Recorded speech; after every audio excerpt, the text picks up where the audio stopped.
Okay. Hi, everyone. Good morning. And I thought since you're not all able to come and show me the homework that I asked you to do, we'll hold that back for another week. So what I wanted Oh, to do with you today is that's introduce great. 1, 2, 3. Sorry? Oh, that's good, is Oh, it? sorry. I said that's great. Okay. We won't take marks off. We have the weather to blame. Um, there's there's 5 chemical reactions that I need you to remember, and I know we got as far as looking at top, middle, and base node oils and looking at their carbon chain, and all that you need to know about that when you're buying an essential oil is that you need to know, is it going to hit you quickly? So it's going to dissipate very quickly. Yeah. So within 20 minutes, that evaporation, you'll no longer smell it. Okay. A base note, a middle note rather, will linger for a couple of hours, and you'll be able to tell whether it's, closer to a top or it's closer to a base, even though it's a middle note, a balanced oil. And then we've got the base notes, which take a lot longer for the real aroma to hit your nostrils and to hit the brain, because that's where you're going to understand how is this going to affect you? How is it going to change your consciousness in the moment? And that's what the importance of the olfactory system is, that part of your brain which is tied up with our limbic system. The limbic system is our primitive brain. It's the one that opens us up to the past, memories of the past. It's the one that also is tied up with your DNA. Any fears you've had from a child or any memories, whether good, bad, or indifferent, can be triggered just by smell. And that's any smell. That's any smell. But much greater heightened by essential oils. Okay, so understand that when you're wanting to change consciousness, supposing you find it's so easy for people to say, ah, I can change, I'm going to change something about myself, I'm going to reinvent myself. The hardest thing in life to do is to change. What over the age of 12, you know, over the age of 12, because everything you've learned and everything, the way you react to what you've learned is already those first 5 years, and then the remaining, until you're 12.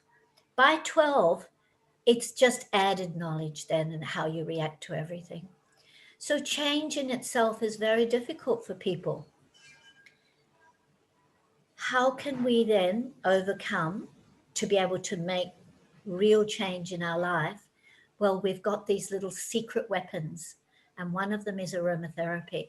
And I know it sounds, too simplistic, but in actual fact, through the psychological profiling done in psychology over many now over 200 years, they've recognized that they can uh, train people to unlock various aspects of their subconscious mind just through smell.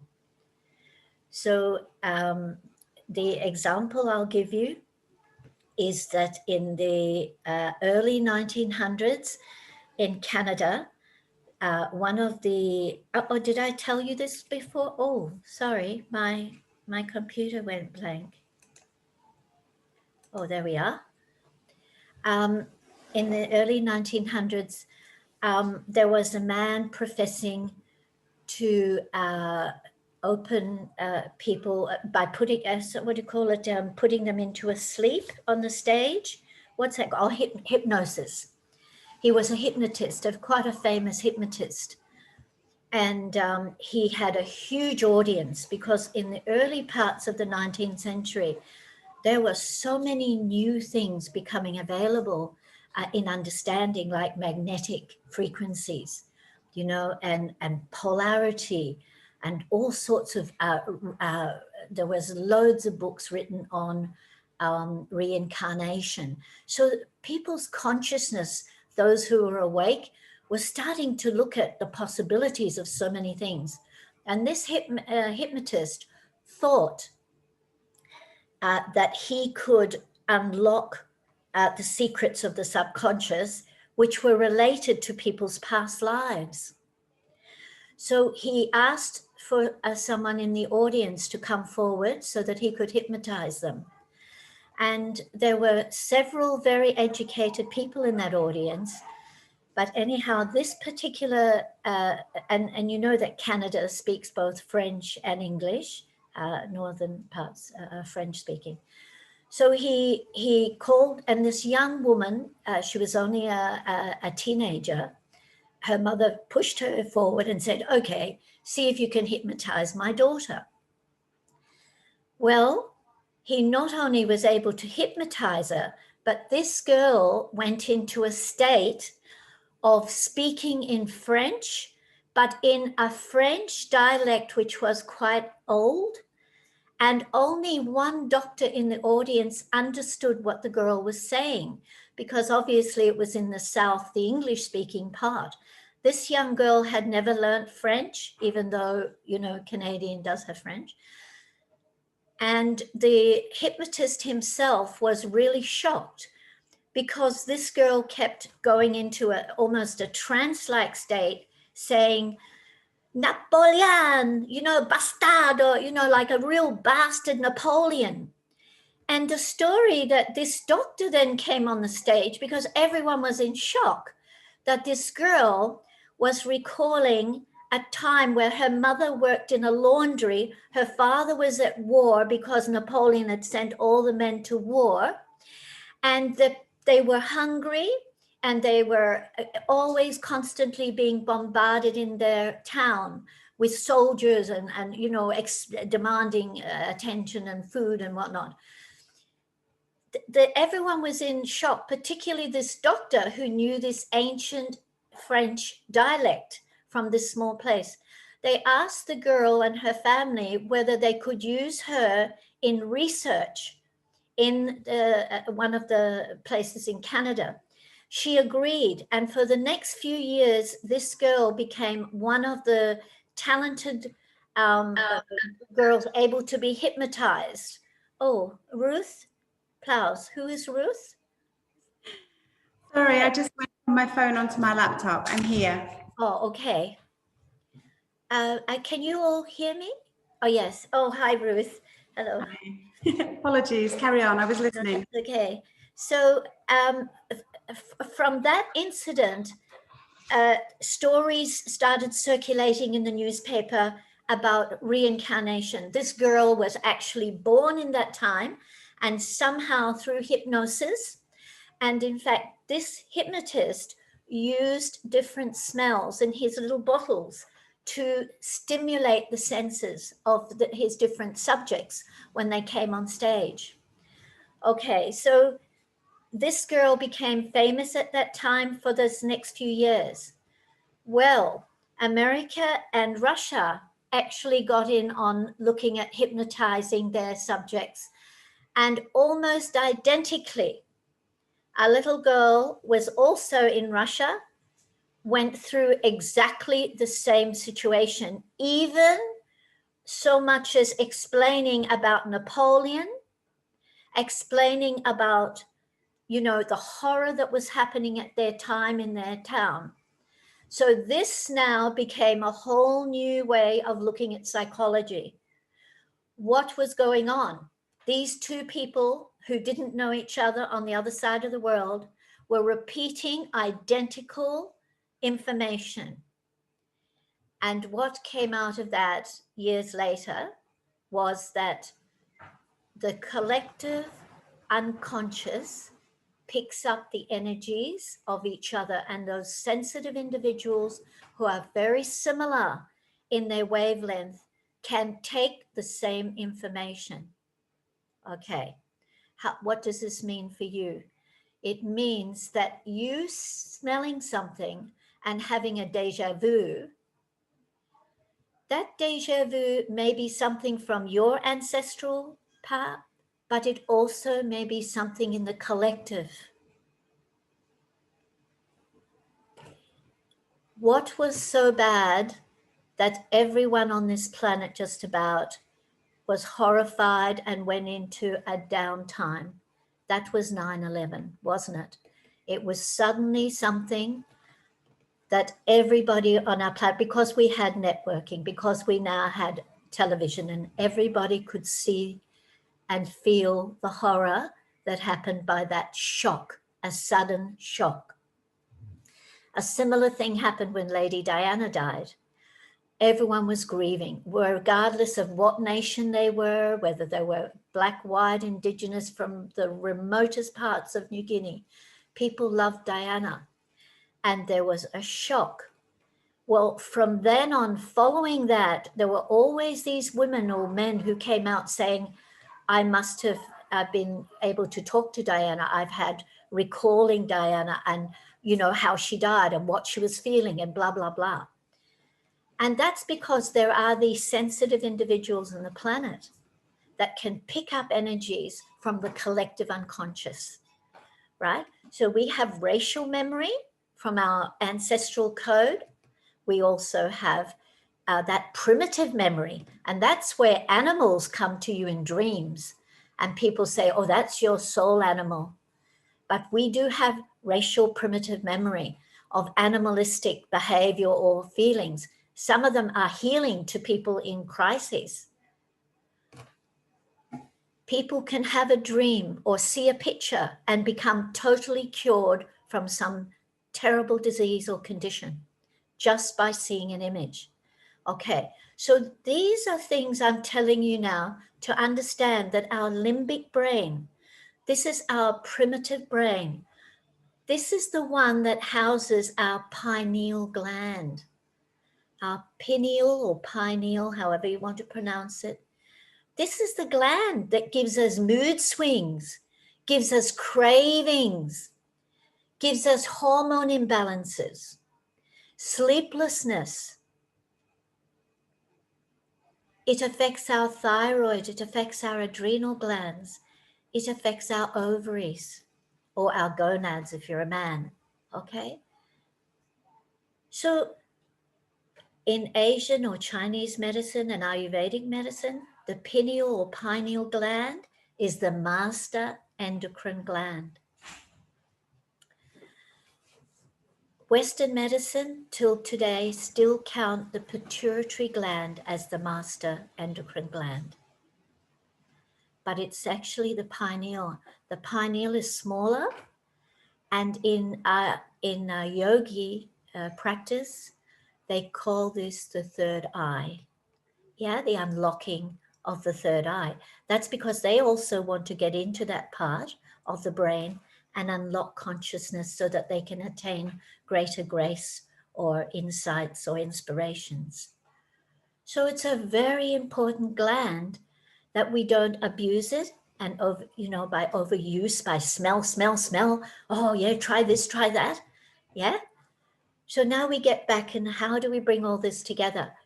The smell is such an important sense that when you take that, breath and inhale it, think about how you feel when it hits that pineal gland.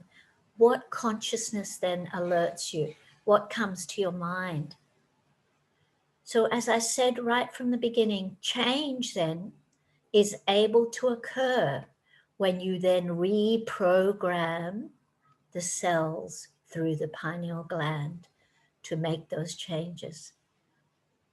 So this is how one can check. This is the secret remedy. This is the secret. How does one make change? By being conscious of reprogramming your cells to those change. Yeah. Okay. Now, so as I said, to check through the smell, how does it make you feel? Some people say, and as I said, Some people are revolted by different smells because they bring up memory of other events in their life which are not pleasant. But do you know that even those that you may not identify, you just know you have a severe hatred to, it will unlock something of your past that maybe you haven't dealt with. So it's good in meditation that perhaps you choose one oil to focus on when you're doing your breathing, to see, observe what it is consciously that is coming up. Just observe it. Don't react to it. Just observe it. Do the breath, and that's all you need to do really, is a breath. You know, calming yourself, breathing in, holding for about 5 or 6, and then breathing out. No focus on anything, just maybe the observation of the breath and how it feels, or the oil when you inhale it. And then just see what the mind shows you.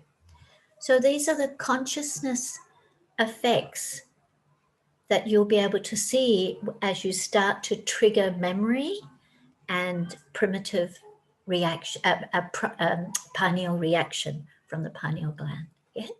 Okay. Right. So in saying that, that's why I now wanted to show you several chemicals that cause these different reactions. So one of them, and this will be good because for those who have done aromatherapy before, this is the next stage. So I thought I'll introduce this now and add it to what these students are doing now. So one of them is linalool. So it's just spelled Linaloo, linalool. And when you see linalool next to an oil and you see, you know, that's part of its chemistry. And mind you, there's lots of different chemistry that may have linalool next to it. But then you look at the measure or the amount of linalool in that substance.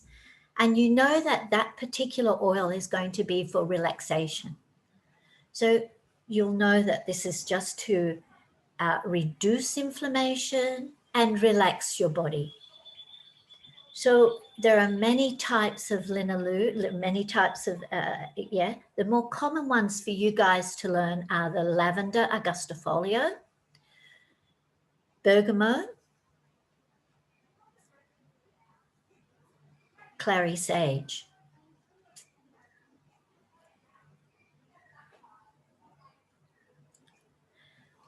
Okay, so the next one, and we'll come back to those because I want to do some citrus information with you this morning.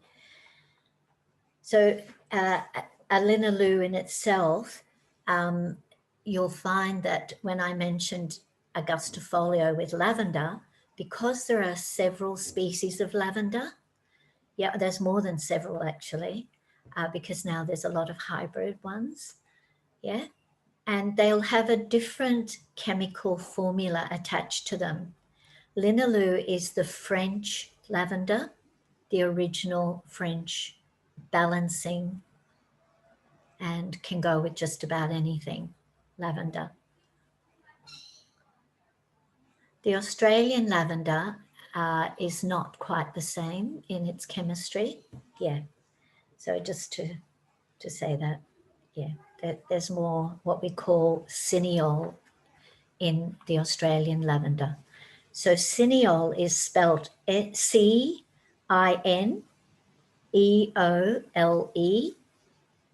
cineol. Now, when you see cineol next to a formula or when you're reading down about your oils, you know that this is more for breaking up congestion.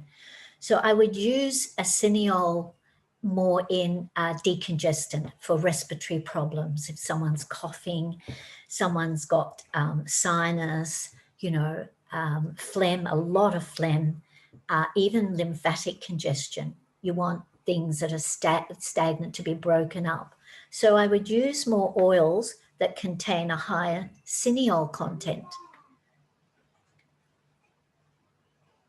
For example, eucalyptus oil has a higher cineol. Cinnamon, camphor,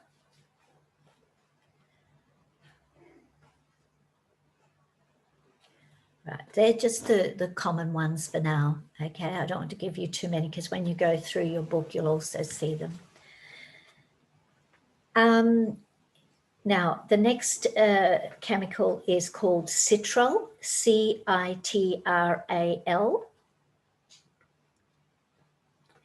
Now, citral of these oils are more irritating. When you see citral on an oil base, and you can look them up, you know, if you're in a shop and you like a particular oil and you think, oh, that looks good, that smells really nice, have a look at it. And it's more, and you know how I say, you know, use oils for pain, neat. Well, some of them are going to be stronger in that effect if they have a higher citral in them, okay? So, but they are the most irritating of oils. So you have to watch your doses and the surrounding tissue away from the pain.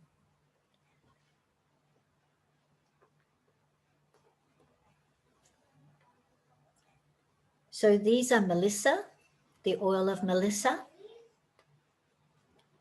lemongrass, and lemon myrtle. However, these are the ones that actually kill germs and potential infections very quickly.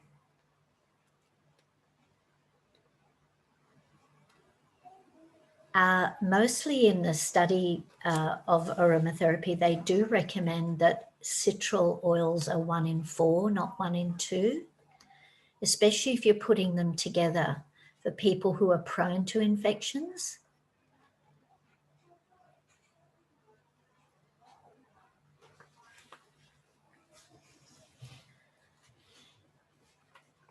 Now, the next and last one is called D-linolene. So D space L-I-M-O-N-E-N-E. I'll repeat that, D-L-I-M-O-N-E-N-E.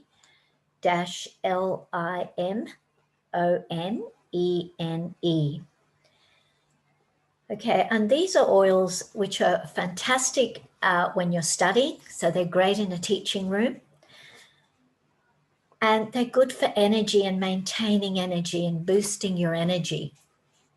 And these are the oils we're going to be talking about this morning as well. So they're combinations of sweet orange. There is a bitter orange, which is very therapeutic, but this one is sweet orange, lemon, and lime.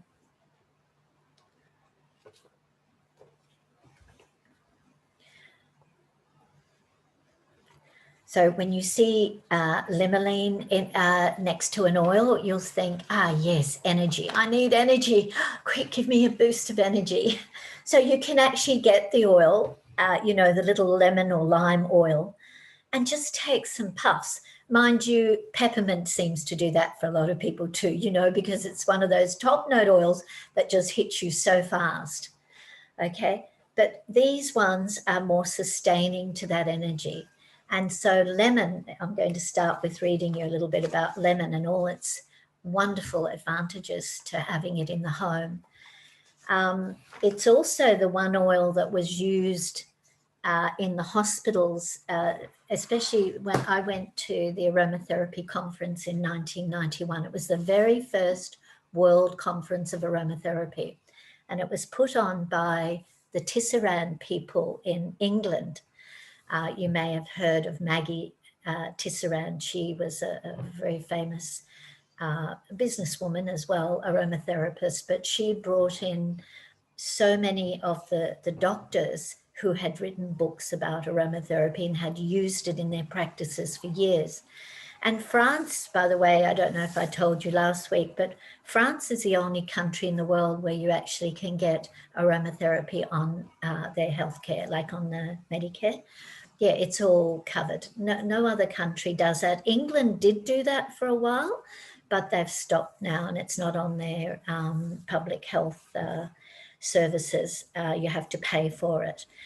So France, what happened was I went to have a look at the hospital that was advertised that they were using essential oils in oncology, and they were using lemon essential oil through the hospital in the cancer. Mind you, it was only a very small cancer hospital in Paris, but they were using a very light fragrance of pure lemon oil through the air conditioning systems and in little burners through the hospital where the cases were a little bit more, noted. I was so happy to hear that.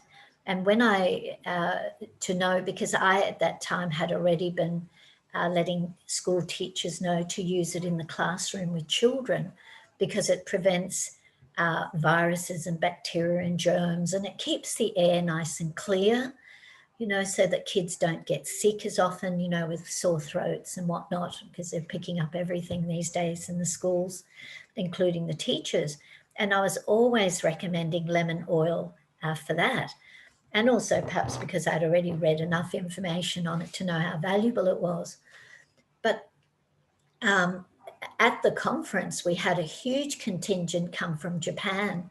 And apparently the Japanese had been using it through their air conditioning system in their offices because it kept people alert, working longer without sickness, without, So it was wonderful. And I used to say to the students at the hospital, why is someone not taking that to the government and putting it in? Because we were having outbreaks of Legionnaire's disease. This would keep the air cleaner to prevent, to a certain extent, I'm sure, prevent Legionnaire's disease from growing around all those old air conditioning systems through wards and public areas. Because, nobody knows how they get sick. Sometimes they run down a bit, but sometimes, it could be the fact that there's so much bacteria coming through these old air conditioning systems and pipes in the buildings that they may live or work in. So here are ways that you can prevent that sort of thing, but it gets down to cost, doesn't it? And they're more prepared to use synthetic chemical things that cost pennies than invest in people's health, in the long term, looking at the long-term goals and the better outcome for their populations. So you guys are the future to be introducing things like that when you can to the schools, to your workplace. Good. So, but lemon. So let's start with lemon. I want you to read something about lemon. Such an amazing oil and such a healing oil. Lemon in itself, not just in your hot water, which is so cleansing. Lemon is used to soften skin. I think it's the Italians and Greeks, they use it on their skin. They cut a lemon and they'll rub it on their skin, or for that shaft elbow, they get that hard elbow, what do they call it? Yeah, it's a hard type of, it's not necessarily a psoriasis, but it's a really dry, cracked skin on the elbows. And some people have it all the time. Just getting a half a lemon and rubbing it around the elbows in itself, and that's fresh lemon, right? That in itself is wonderful. To fade little sunspots on your skin, you can use lemon, and it bleaches the hairs for people who've got dark little moustaches, women particularly that don't want little black moustaches. Then you can also use lemon as a, just to fade them. So, in a simple way of just using fresh lemon. And lemon in itself is so good for the liver. It's what they call a sour food, sour and bitter. And these are so cleansing, they thin the blood. So if you have too many lemons, of course, you're going to thin your blood dramatically. And it drops blood pressure over time by having a lot of lemon, but it does drop iron as well. So you just have to take things in moderation and use it seasonally. Look at when the lemons are available, when the prices are fairly normal and neutral, and you'll know that when lemons are out of season, because suddenly they jack up the price to, $7 and $9 a little bag, that's because they're out of season. So you know, it's like grapefruit, which is part of that family. Try to eat things while they're in season to the best you can. Yeah. Okay. Now back to, here we go with lemon.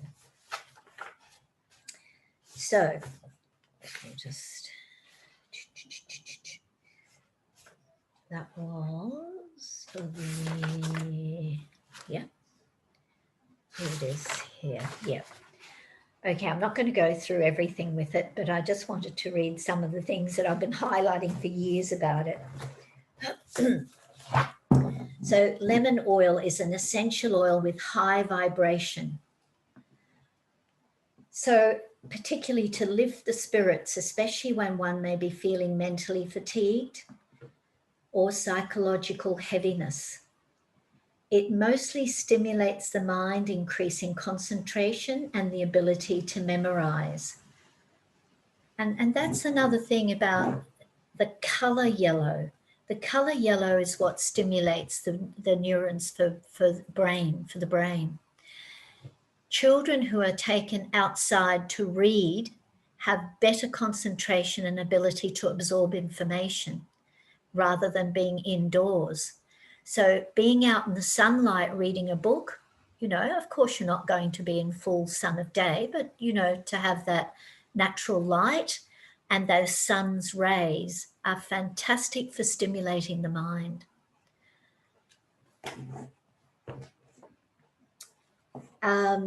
Brain research has concerned with the effects of fragrances have found that lemon oil primarily activates the center of the hippocampus. And scientists in Japan have studied the effects of lemon oil on the ability to concentrate. They found that typing mistakes were reduced by 54% when essential oil of lemon was used in the rooms. And in times of confusion, the essential oil helps clear the mind and aid decision-making processes. It does this very effectively during times of psychological turmoil. So it's an oil that you'll want to use. It's helpful in calming stormy emotional outbursts or avoiding them altogether. And some people know that there's an area where you may go into and there's always a bit of friction. You know, it could be just you seem to have an argument in the same spot, you know, every time you walk into a room or you go into a building and there's just a bit of, you know, just a bit agitated. By doing a dousing of that room with some lemon essential oil. Now, I know people do the sticks, what's it called, with the sage and the rosemary and things. They do that to clear energies, bad energies as well for a room. But lemon oil around or on a damp cloth in that room can make a huge difference. Because the moment you walk into that room, that aroma hits you, and that is what immediately changes the emotion. Okay, so think of using lemon on a lamp desk. Oh, I said that to you last week too. Yeah, you can take a damp cloth and put it on your globe. And then at night when you turn on the lamp, the aroma just very gently, I mean, it is lovely in combination with lavender if you want to relax at night, because lemon is more for stimulating, isn't it? And for those who study at night and are up doing the books and their homework, so that just the lemon by itself is suitable. But the moment you want to start winding down and relaxing and switching off, then perhaps you change to sweet orange, or you can use orange and lavender together, and marjoram. They're all the oils for insomnia. So for people who do suffer from insomnia. So you could combine those together for people who have difficulty falling asleep, keeping their mind relaxed. Okay, now for those of you that know a little bit about the horoscope and what planets influence what oils, lemon is under the sign of Mercury. And for those that know Mercury, Mercury is the planet that rules Gemini as well. So it's a fast planet. It's one for mental stimulation. So anything grown under the planet of Mercury is for mental alertness, to stimulate the mind.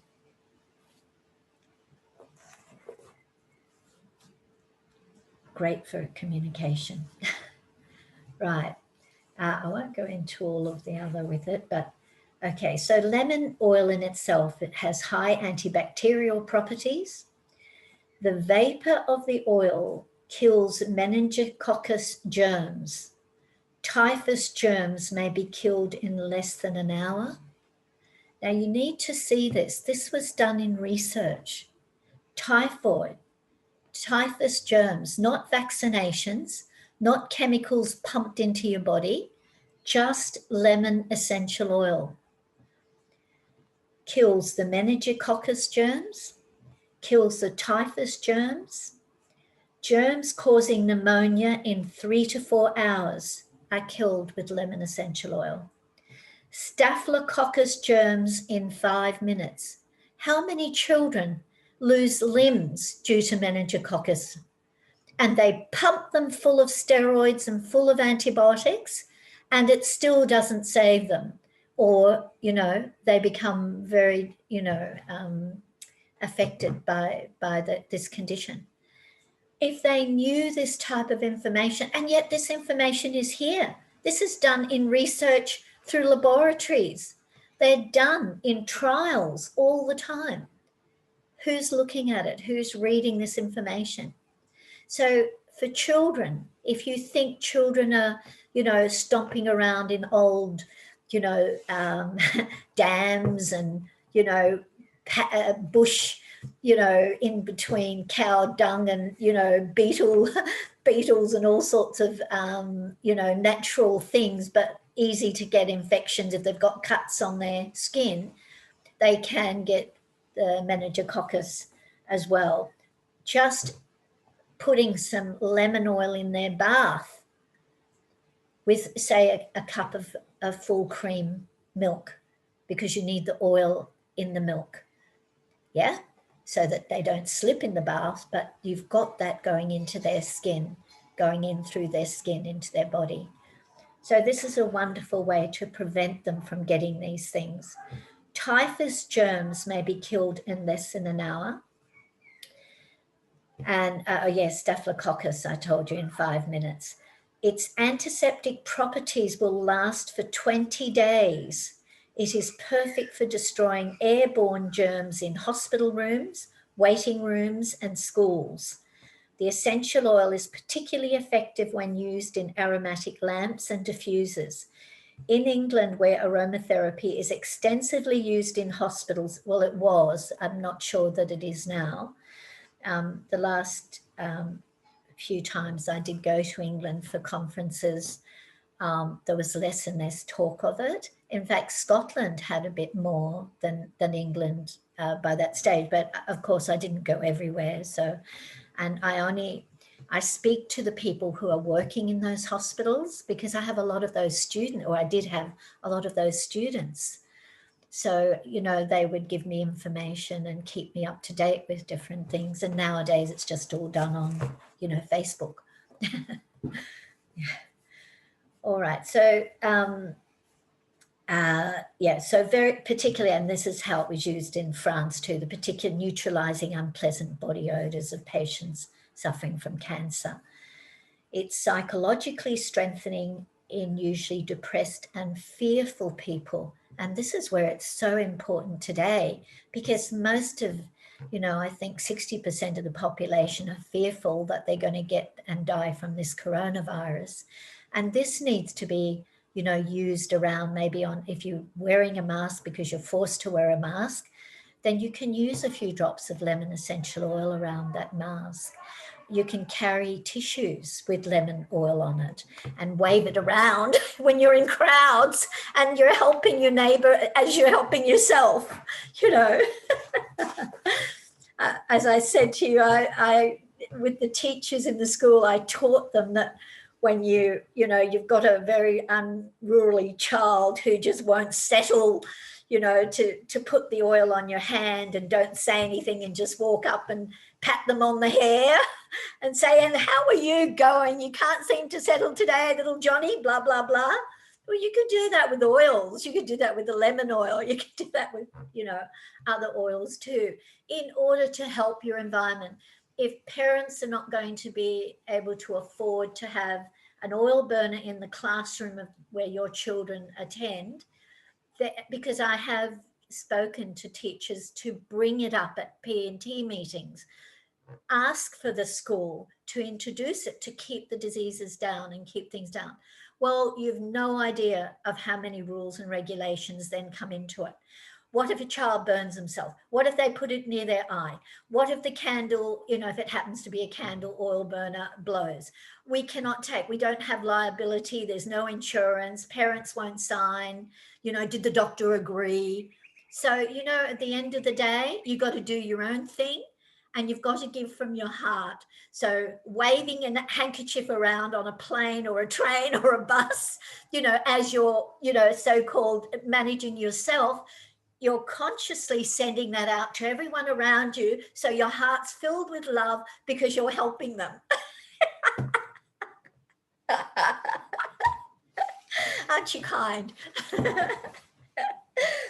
If I went on buses, trains, I would do that. I hardly ever travel these days outside of home. So, but there are ways that I have done it in the past. Yeah, in my early days, whenever I did travel, I always wanted someone to ask, "Gosh, that smells nice," and then of course you give them a lesson. Okay. Now, they do say for colds or throat or mouth infections, gargling with lemon oil diluted in half a glass of water.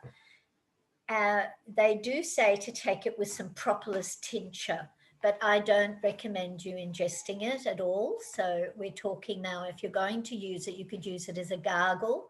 Mind you, tea tree oil, which I've talked about last week, is very potent for killing bacteria in the throat very quickly, killing off any pus that you may have in the glands. But lemon is also used in that way. For treating asthma, it's also used with, say, Roman chamomile. And it's good to have that in a room of a child who has asthma. Catherine, again, it was with which oils? Hyssop, HYSSOP. You can choose hyssop or you can choose frankincense for asthma. It's a very specific for asthma, frankincense.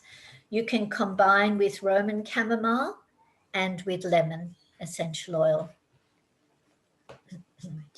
And of course, they are good in room diffusers as well. Just a little ring around the lamp with more oil in it, because then it'll last longer than what will dissipate from the lamp. So you just get those little rings that they sell at Bunnings, and they're called lamp diffusers, and they just go around the top of the lamp. I have just, I think I showed you those that came to class. It's just, this one's just a porcelain type of one, but you can buy metal ones as well. And you can just put the essential oils into that, or even with a little bit of water as well. And as the lamp heats up, that can be going for hours in a room. It's just wonderful. Yeah. Catherine, did you say Bunnings sell them? Yes. That's where I got mine, in Bunnings. Yeah, cool. Yeah. Thank you. Yeah. Well, it's a long time ago. I wonder if they still have them, but they did have them. And they also sell the little oil burner lamps too. Yeah. For treating itchy eczema, itchy eczema, add lemon oil to a sponge bath, 1 to 2 drops in a quart of water. Well, this means that you're only going to use 2 drops in, what's a quart? 4 liters or something. So it's just to stop the itch when it's a severe itch. Yeah. And children who have measles, it gives relief to the itch. I did find that my children all got measles, mumps, and chickenpox. And in those days, I didn't know anything about anything. And I think it was just bathing with that, what was it called? Calamine lotion in those days, a bit of calamine lotion. You don't hear so much about that anymore because there's so much more dangerous things available for people than calamine. But just, I find lavender works for my patients' children. Tea tree and lavender together, just diluted right down and just lightly sponged on the child will take away the itch for any of those childhood diseases that they're itchy with. And the other thing about lemon oil is it's used wonderfully for vascular tissue, varicose veins. It's one of the main formulas that I use in varicose veins. And I do make it up for myself, and then I forgot to use it because that's one of the things that's in my family is lots of veins, lots of varicose veins and capillary fragility. But if you use it and you're consistent to use it as you would a medicine, it's fantastic to shrink them and have them come back in the leg. So it really works well. Yeah. So varicose veins, by the way, the other one for varicose veins is juniper and cypress with the lemon essential oil. They work together because they shrink things. And the whole thing about veins is you want them to shrink back in. Yeah.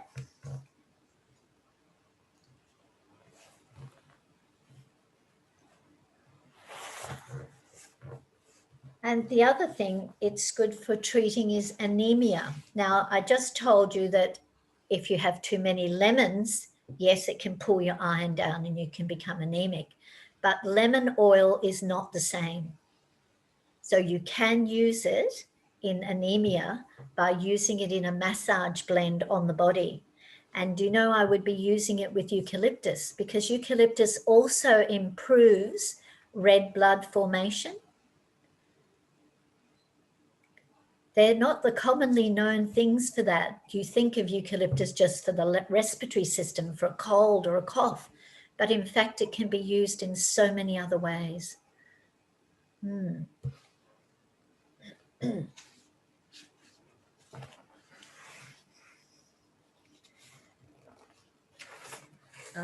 main one I want to get to is down here as well with lemon. I highlighted them all with green as I've used them over the years and wanted to have a look at the research then that follows with this. But the lemon essential oil taken orally, but we're not taking it orally, okay? So this is where the research shows that it actually can neutralize a high acid body. It stimulates production of potassium carbonate, a neutralizing substance. Yeah. It's a preferable remedy for rheumatism and gout since it cleanses the body of uric acid. Yeah. It activates white blood cell formation and helps protect the body during flu epidemics. Perfect for this time, isn't it? For this new corona flu. For strengthening the immune system, it may be combined with other oils like frankincense, everlasting, and so on. But we'll get to those. At the moment, just learn as much as you can about lemon essential oil. It's also used in treating UTIs with sandalwood for UTIs. And it's also beneficial in treating male sterility. So if they have a low sperm count, lemon essential oil will be used in their formulas.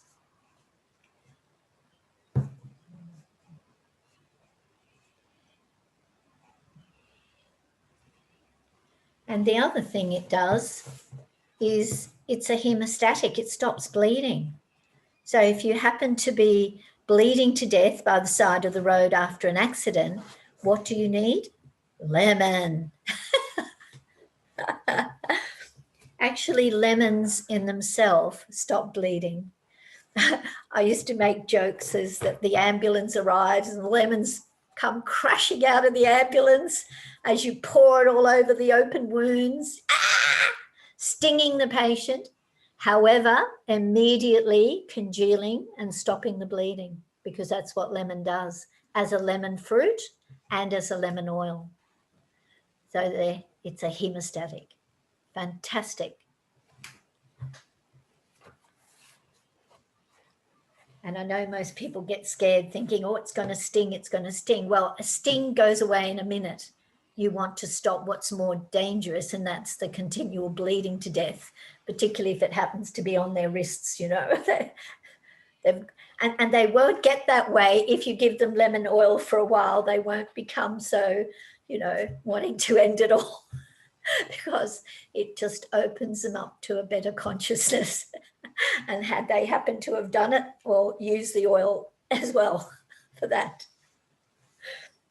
to get them into a different state. Oh my God, I went crazy there. Okay, so what it does mix well with is lavender, as I've mentioned, eucalyptus, as I've mentioned, but it's also very good in fennel and juniper.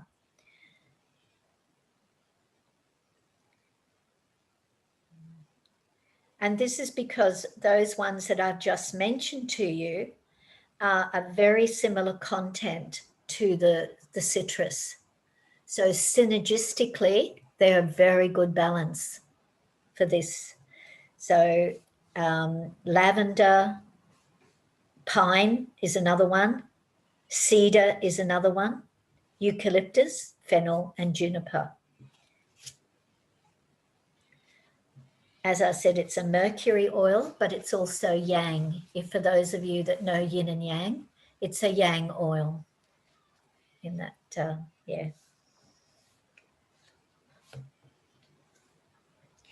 So now if I had to put a keynote against lemon, what do you think it could be? We've got all these things that we know it can help with, but you need something that you want to remember at the top of your head all the time. When you put your lemon oil into your little box with all the others that you're going to end up accumulating, you need keynotes to remember which is for which. What is its most important action? So what would be a good keynote for it? What do you think?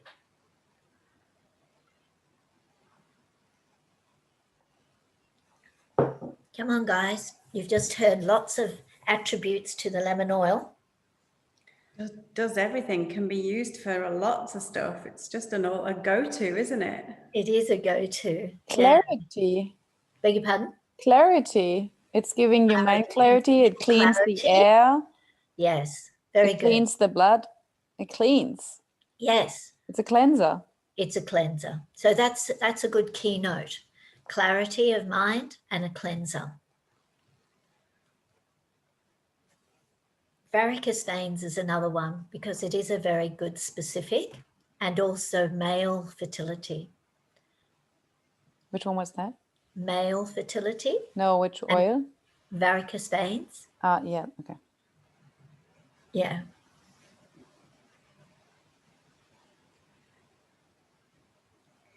So it's good to just put, you know,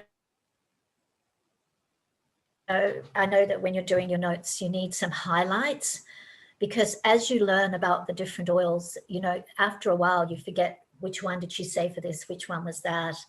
And it's good to then have your own category of quick and easy, the best one for that. Yeah. Just like I'll always say, P is always the big P for pain. P is peppermint. So in every situation to do with pain, you can use it. You know, you could use it too for clarity, because its action is so fast. Yeah. So that's one you'll always remember. And the same with lavender. You'll always remember lavender is relaxing and balancing and works well with just about every oil. So in exams, when people are rubbing their head like if they put lavender, they're not wrong. So at least they're not wrong. So lavender will go with just about every oil. Okay, so the one, now I wanted to do citrus because we're going to stick to this for the moment. And the other one's neroli. Have you heard of neroli? Yeah. Okay.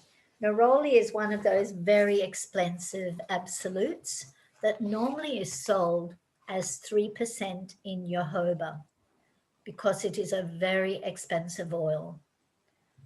It's also a citrus. It's part of the bitter orange. Yeah. Neroli is also used in female conditions like PMS,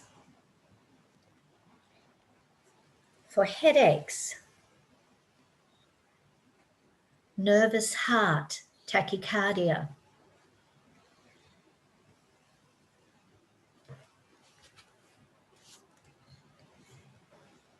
And this is when there's a very long-term effect, chronic effect of fear and anxiety.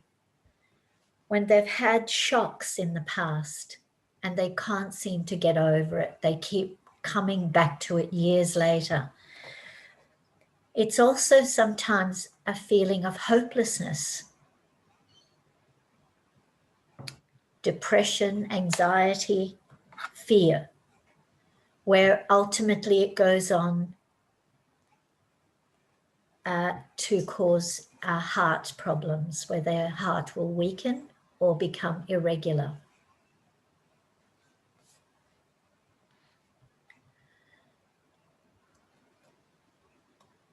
So neroli is also more used on aging skin. You know, not so much for a young skin. Young skin is often more oily than dry. And so in that situation, you would use bergamot. Again, another citrus, bergamot, B-E-R-G-A-M-O-T, bergamot. But for aging skin, you need something that will bring up a little more oil into the skin. They don't want it to dry out, which causes all the wrinkles. So neroli is a better one in that situation. Yeah. Where did I mark my, yeah. Oh, here it is.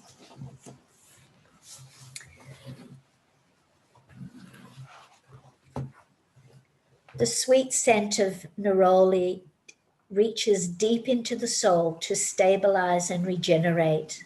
For the long-standing psychological tension, exhaustion, seeming hopeless situations, the oil strengthens and brings relief.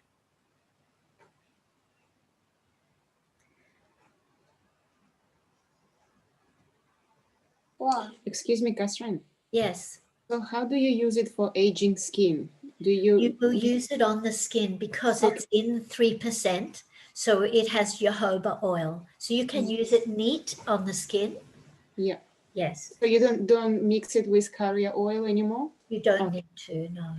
If you want to then use it as part of a whole other regime, yes, you can then make up other oils. Okay, thank you. Yes. Did someone else ask me a question? Oh, no, that's your little boy. Yes. Okay. Hello, Danielle. Hello. Where are you? Oh, hello, my little man. How are you? You're good. You're studying. Oh, wow. How lovely is that? Did you do all those colors? Yes. Yeah, you did. Sorry, Catherine. Okay, that's okay. So I'll just go back to this. So it's also for people who have become thin-skinned. Now, emotionally, people can get more sensitive as they get older because they react too quickly. Yeah, they'll say, oh, they're very thin-skinned. It helps sometimes to be thick-skinned because it almost buffers you from problems from the outside world. You put on a coating, an armor, and then yes, you become thick-skinned. So it can be used in a positive or a negative way. It's probably a protection for the person themselves. But some people are the opposite. They become thin-skinned when they feel that the situation in their life is getting worse and worse. And so they react very quickly to situations. So these are chronic conditions, and neroli, being a base note, okay, is for chronic conditions. So that's why more for the older person. Yeah, but not necessarily. I mean, it can be used when you smell it, you'll know yourself how you feel when you take a really long, slow inhalation of this oil. To me, it's absolutely the best oil ever. I just love it. I always have, actually. Yeah, I always love neroli. This one also can go into a lamp overnight for those who are suffering from some of the conditions that I said, because it can help to move them out of that situation. So you're using it like a medicine. They need to use it each night. And so you can put it on a lamp. However, we're talking now about a very expensive oil, and people need to be able to afford it. If they get the absolute by itself without the carrier, without the carrier, then they're using just a drop at a time because it's so very expensive. But it may be worthwhile for people who have long-term anxiety and don't want or don't need to be on medication because they don't want the drugs. Yeah, neroli is a good one to have as a backup in that situation. It is a citrus oil, right? Because it's from the bitter orange tree. So when we're looking now at the citruses together, and I'm about to do the orange oil. Can I ask one question? Yes. In the notes, it says perfumery note base. Is that different? Middle. And you just said it's a base oil. Is the perfumery note different to what you said? And sometimes some of those are top, middle base. That's true. They are. How And do we mix neroli, them? it says it's a middle, but it's actually closer to a base Okay. because it's used always in chronic conditions, Yeah, okay. long-term, hopelessness, that people have had depression for years. This is the one that helps to bring it up. So when you start to understand the oils, it's so amazing because you can actually bring it out of a condition into its next stage, is what we want to do anyway, until we get it to what caused the problem in the first place. And that's when you'll hit it really hard with all the acute things, but constantly at that stage, because then they've got to deal with the issue and let it out. And then it's very cathartic at that stage, especially when it's an emotional base, long-term emotional base even from childhood, and now they're 60 odd. You're looking at conditions that can actually help those people. The purest aromatherapists, that's all they do, is work with them through these different processes, psychologically as well. Yeah.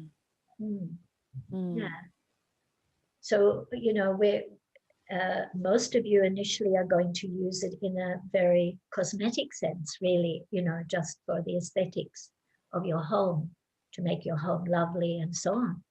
But in fact, if you study a little more into aromatherapy, it's such an amazing chemistry. It's like you're the little pharmacist now. Yeah. With FARM, not PH. We don't want xenoestrogen and effects. We want phyto. Phyto is from nature. Yeah. PH is chemical. Yeah. Yeah. Yeah. Do you understand that? Am I going a bit strange now with your? Totally. No, do you understand, Nasika? Oh, I can't hear her. Tika, we can hear you. Sorry. What did you Sorry, say? I was trying to catch up and find where Kristen was looking in the book, which I found eventually. So I kind of missed what you were saying. So I'm going to say you're wonderful.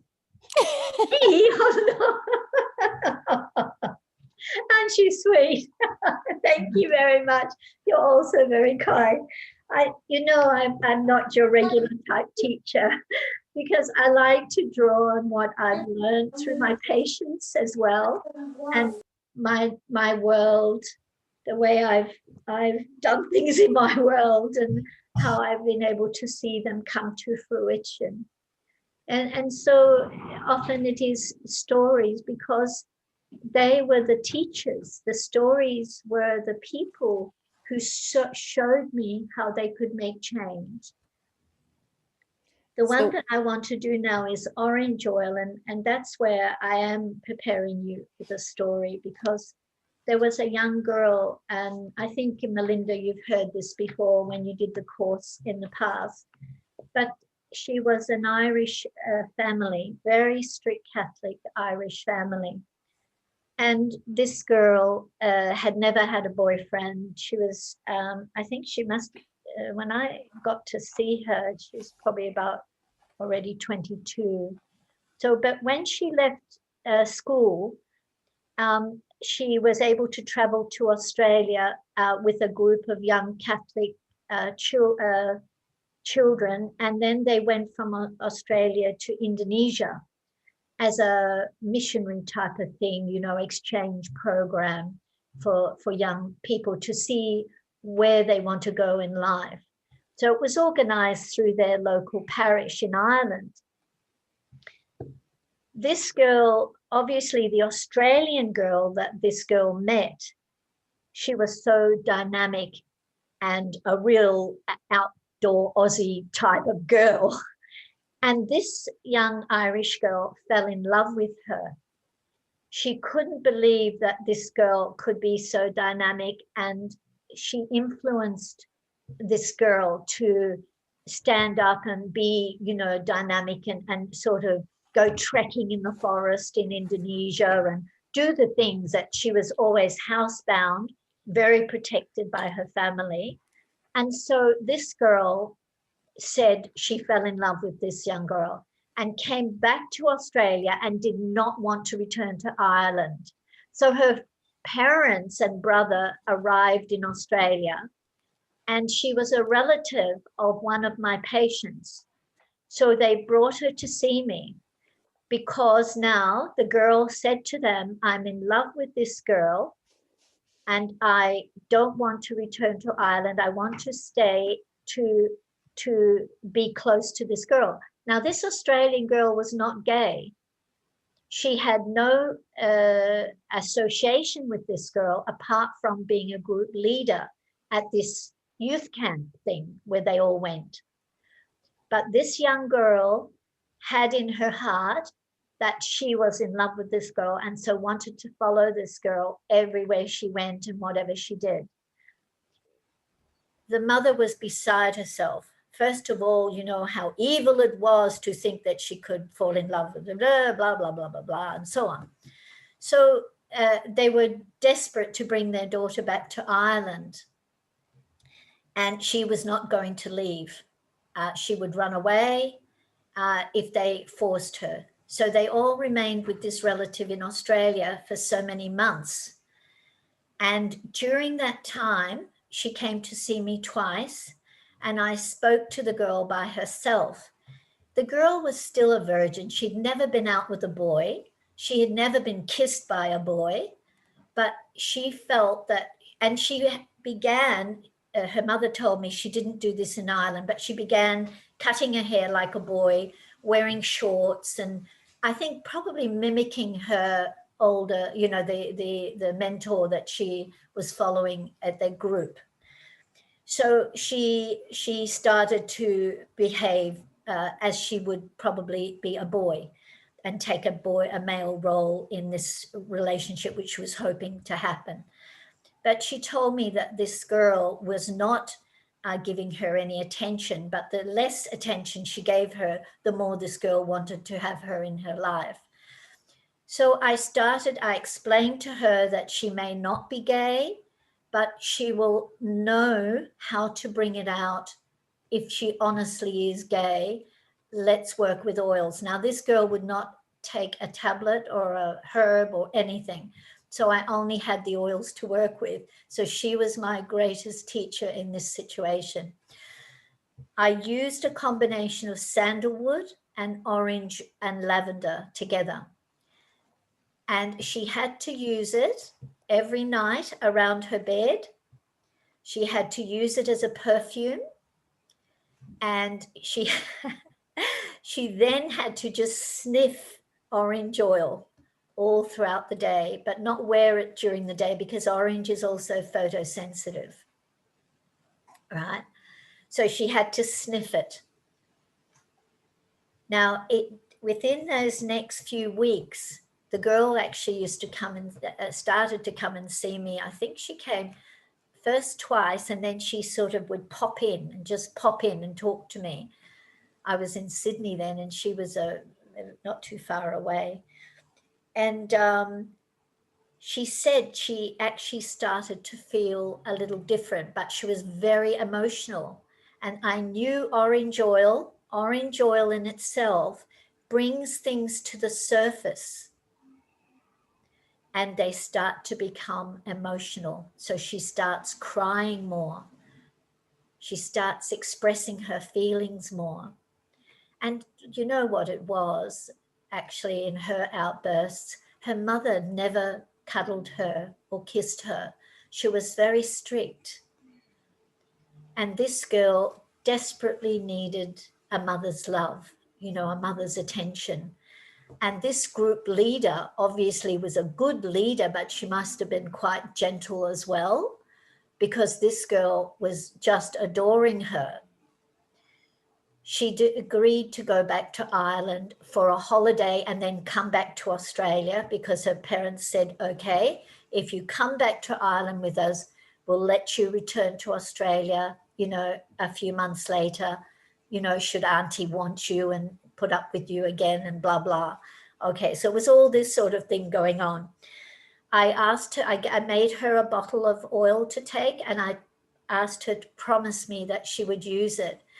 Do you know, she went back to Ireland and she truly came out of it because she met a boy at church. The sandalwood helped. I must tell you, the sandalwood is to bring her into both male, the orange to female, and the lavender to balance, right? And she fell in love with a boy. Well, he kissed her. I don't know whether it was her parents doing some matchmaking behind the scenes or what happened, but she actually did fall in love with the boy and ended up staying in Ireland and getting married, but came back to visit me when she had come to visit her auntie on some sort of occasion. I was so thrilled for her because she looked very feminine then. She was like back to being a girl-looking girl. Yeah. And she was my first case that I could follow just with oils, nothing else. And she trusted me enough to complete everything I kept telling her to do with the oils so that I could work through that process with her.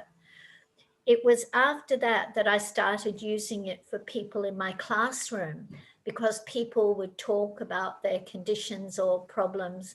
And as we were studying, because in those days we did 12 months courses, so I got to see the students every week for a couple of hours. And so every week at class, we'd have midterm breaks, and you get to know these students. And I would always use orange when I knew I needed to lift emotion and bring them out and have them express what's really happening beneath the surface. And then you always get people crying. So you need to be prepared that orange will bring up the emotion that is close to the surface. Yeah. So I was able to use it alongside other things too, to help patients when they were having difficulty with their sexuality. And this is what orange oil seems to be very specific for. So the keynote for orange oil will be being able to come to terms with their sexuality. Yeah. And for emotional outburst, like what's beneath the surface, bring it up. If they want to be able to, they find it difficult to speak it out, that will help them to get it out. When I talk about these citrus oils now, they're also a family. They're like one family, and in each family you've got personalities, don't you? So, but families bond together in crises. Generally, they bond together in crises. And so when you're using oil, sometimes it helps to get the synergy together, the action together by using the family of oils together. So all the citrus oils, whether they're grapefruit, lime, lemon, bergamot, orange, neroli, if you can afford to put them together for their action of a family group of citral, which is the main composition of these, together you have power. Power in the vitamin C content, in all the conditions that work for those oils, much stronger, much stronger. So in varicose veins, for example, if they're really bad, I mean, where they're bunching like grapes all over the legs, hanging down, as in some people have severe varicosities, then I would recommend or make the families together, very, very strong, at least to get the blood flowing, to get the blood and stop the congealing, because those veins actually just a little knock and they'll bruise, and the whole leg can have these terrible looking legs. I mean, if you're not seeing patients, you don't know what I'm talking about, but I've seen a lot of these patients over years, and it's very severe. Yeah.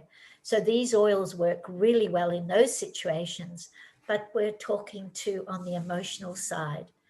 You'll get the clarity of mind, you'll get the emotional stability, be able to make changes, bring up, so citrus oils work good in family groups, in combinations. Yeah.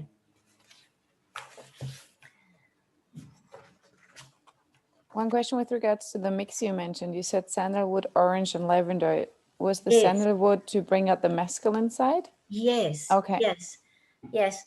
The sandalwood is actually used in male products to attract the female, because the female loves the smell of the pheromones that a man gives out for a woman is what normally attracts the partner. Yeah. Nice one.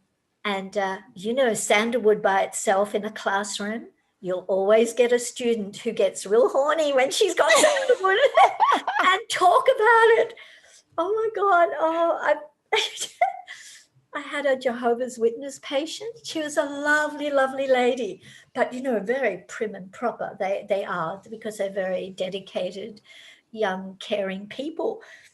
And she was saying, oh my goodness, this oil really does things for me. And all the class are laughing, and she's saying, do you have any to sell? I might use it. She was married. She's saying, I might use this at home. She just loved it. She absolutely would go to. And of course, when you get to know people, in a situation all the time, you get to know how they're behaving. And yeah, certain people just absolutely go crazy for sandalwood, just as men go crazy for lang lang on a woman. Yeah, neroli does help in those situations too. The older men tend to be attracted more to the neroli, I'm told, but the lang lang is the oil that's used most profusely in female products, and that's for the man to enjoy. So men, the Old Spice aftershave lotion, I don't know how popular it is anymore, because I never seem to see it on the shelves, but it used to be for many years Old Spice, wasn't it? Ruth's shaking her head. She knows. Melinda, do you know about that? The Old Spice products, yeah. That was all the sandalwood. Yeah, my dad used to wear it. Your dad? Yeah, yeah. Yeah, I think there are so many other chemicals they use these days, aftershave. Some of them are natural as well, that people now have combinations of things they want to get into. Yeah. So the keynote, as I said, for orange would be to work out their sexuality. Yeah. All right, I wanted to read something. Oh, yes, the carotene content of orange oil is very high. So vitamin A, as is in a lot of the citrus oils, but orange, much stronger color. Vitamin A content is higher as well as C.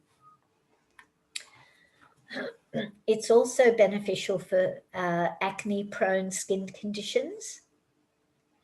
And with neroli, it's also good in combination for the aging skin, the weather-beaten skin of the aging person.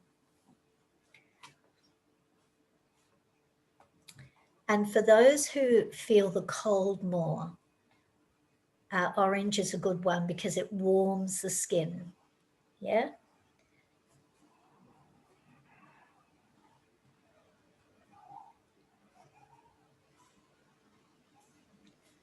I won't go into all its uses because you can look it up as well. I've got a lot of keynotes with A, but they were the main ones.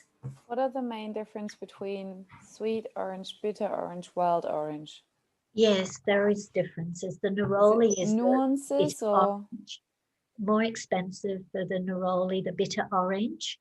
The properties are stronger.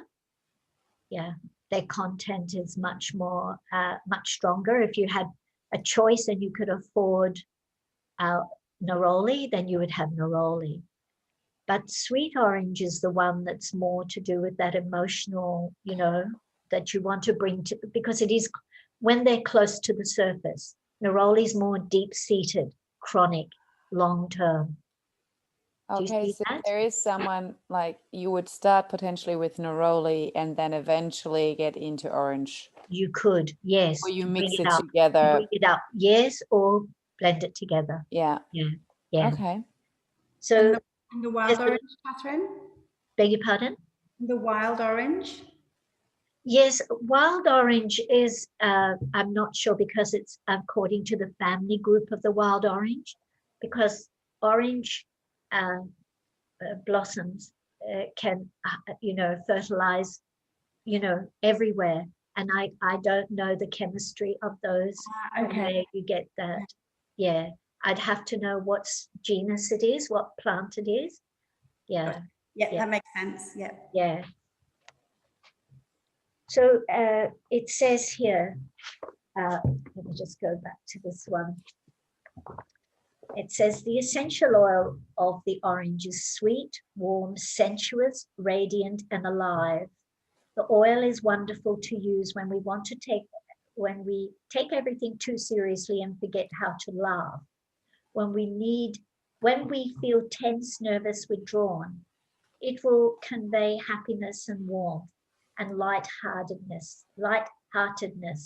It reduces people's fears of the unknown and helps them greet new adventures. It's a nerve tonic. The oil helps to calm, relax, and regenerate. Now, lemon and orange work in harmony. As I've already mentioned, all the citrus work in harmony. Both provide energy. Lemon represents the masculine, supplying energy that aids concentration and refreshes the spirit. But orange, on the other hand, represents the female power, strengthening heart and soul and making us feel as though we want to hug the world. The orange allows us to see an open heart. I'll get down to where it goes on. I won't read everything because there's a lot in it. It's an ideal oil also to use with other warming oils for those who feel the cold more. So oils like cinnamon, juniper, ylang ylang, and neroli. So they're good combinations. So ylang ylang, neroli, juniper, cinnamon, they're all warming oils. Yeah. wanted to get to the part for there. Where is it? It must be in my other text. The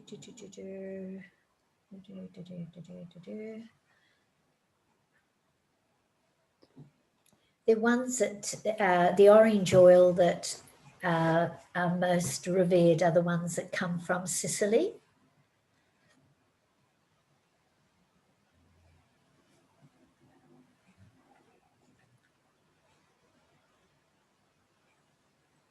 And you can use it in with cypress for a massage oil or a bath oil or a shower gel. So it's a nice one, you know, particularly if you've got acne-prone skin conditions. It's very good. It softens epidermis, stimulating circulation. Yeah, so it can be used also for the lymphatic system when there's congestion. Yeah, it was in my other book. Okay, I wanted to talk about the sexual side, but that's how I've used it anyway. So, okay, so the other one is bergamot, and I think I've talked to you in the past about bergamot. Is that right? What do you remember about bergamot?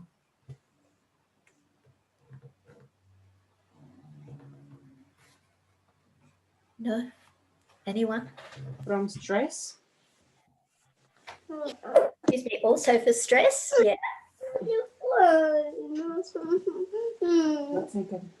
Also for nervous tension and fears.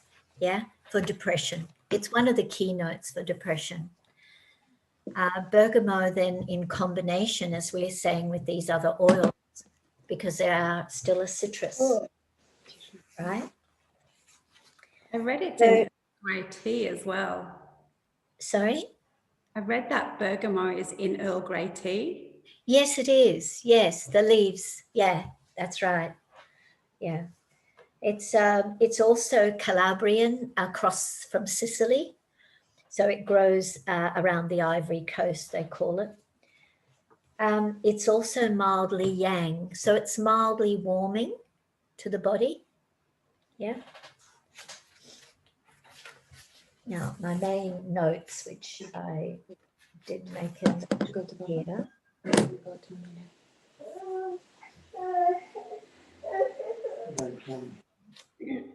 Oh, yeah. How are we going for time? Yeah, we're fine. So, okay. So, oh, yes, this is where the research went. It was here. It said aromatherapy also values bergamot oil. It's often used by beginners or by experts. Nearly everyone loves its fruity, refreshing, and lively but gentle flowering fragrance. Paolo Rovzetti at the University of Milan was one of the first people who taught aromatherapy at the university there in Milan and conducted research at several psychiatric clinics. His experiments with essential oils have shown these benefits for depression, anxiety, and hysteria. He's described the important psychological effects of bergamot oil in relieving fear and calming anxiety. Now, it's only recently that this study showed that its activity actually balances the hypothalamus. Do you know that part of the brain that also has to do with cravings?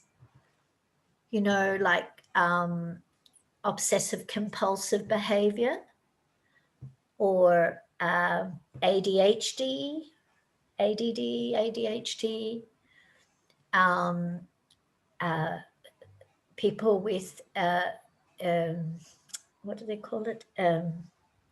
Yeah, obsessive compulsive, I think it's called, you know, where they eat too much, like someone like me, you know, who loves their food, you know, and you think of, you know, what is your weakness in life? You know, some people wash their car 10 times a week, you know, it's like a brand new model, even if it's from 1968, it looks like a brand new car because their obsession is the car, or someone with their garden, or someone washing their hands, or someone who has a compulsion for, say, sex, or someone who has, you know, they're all different forms of obsessive compulsive behavior.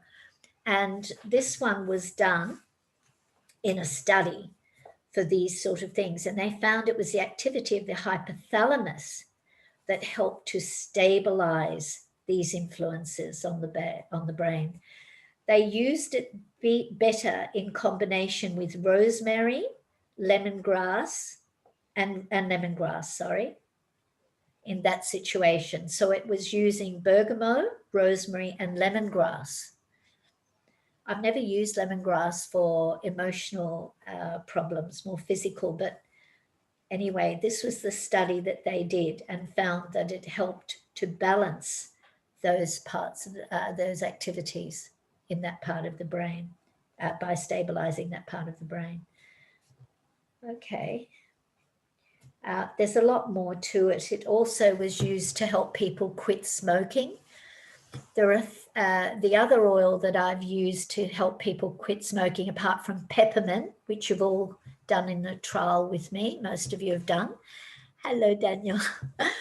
Is the peppermint oil, but I use peppermint internally on the gums, and then on the hypothalamus here, just at the top of the head here, the frontal lobe of the head, I use both clary sage and bergamot, and they help with people with obsessive compulsive behavior or any addiction at all. And they use the peppermint and then they inhale the peppermint as well. But those two oils together are particularly successful that I've used personally. The ones in the study here were done in the clinic trials, and they said it also helped people just to give up smoking by using bergamot oil. And it says also to use it as an inhalation, the bergamot inhaled to give up smoking. Yeah. So would you just inhale the bergamot or bergamot mixed with peppermint, or would you just use peppermint in your gum and on top of your head and then inhale bergamot? Okay, so I would just use bergamot and clary sage on the head and inhale on the gums peppermint, on the gums peppermint, but you can inhale the bergamot and clary sage if you want as well, because it's going to dissipate quickly. So if you do it like 3 or 4 times a day, like you would take medicine, generally 2 to 4 times a day, depending on the addiction. So you may want to just, set a timer for yourself that you're going to spend a minute to slowly inhale those oils, both, and then you're consciously aware of what you're doing and why you're doing it. So all of this is a routine then for addiction. Yeah. Thank you. Was there any questions about that particular one? Because that's what's important to get right.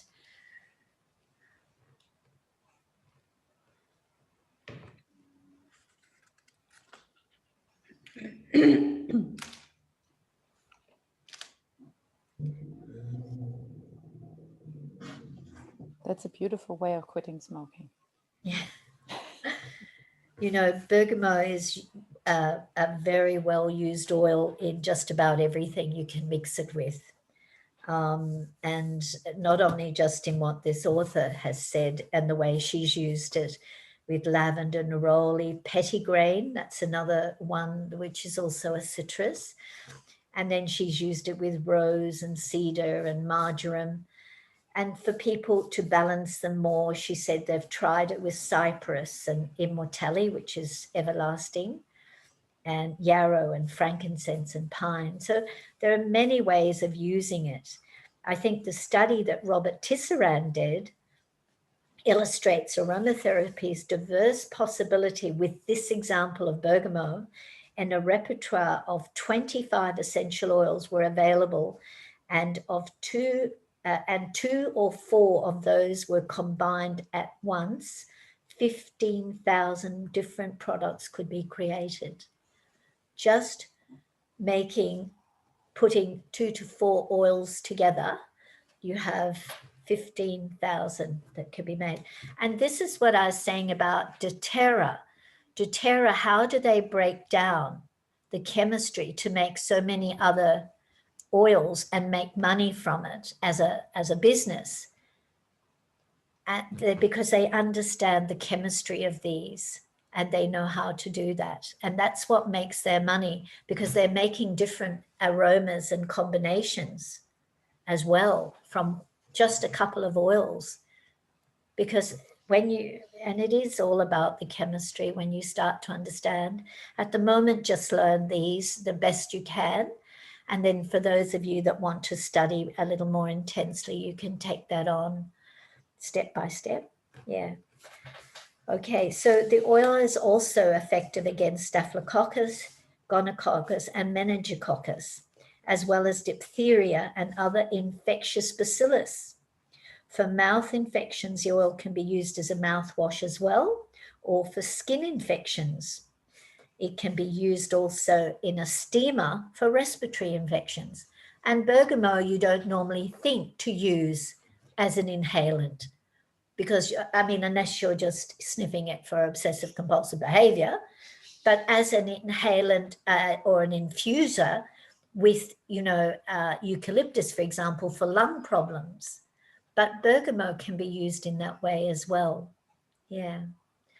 So any citrus oil can be used in that way. Remember, the vitamin C content is very high, and it does get through the mucous membranes. You don't lose it. You don't lose it. For people who have anorexia or loss of appetite, they do recommend taking 2 drops with some honey. Again, I'm very cautious with the ingestion of oils, but you will find books that will teach you how to use it. Yeah, I shouldn't have gone there. It's okay. You can also use it to reduce fever in fighting high fevers when applied as a leg compress with lemon. And for eczema and psoriasis, it's also used.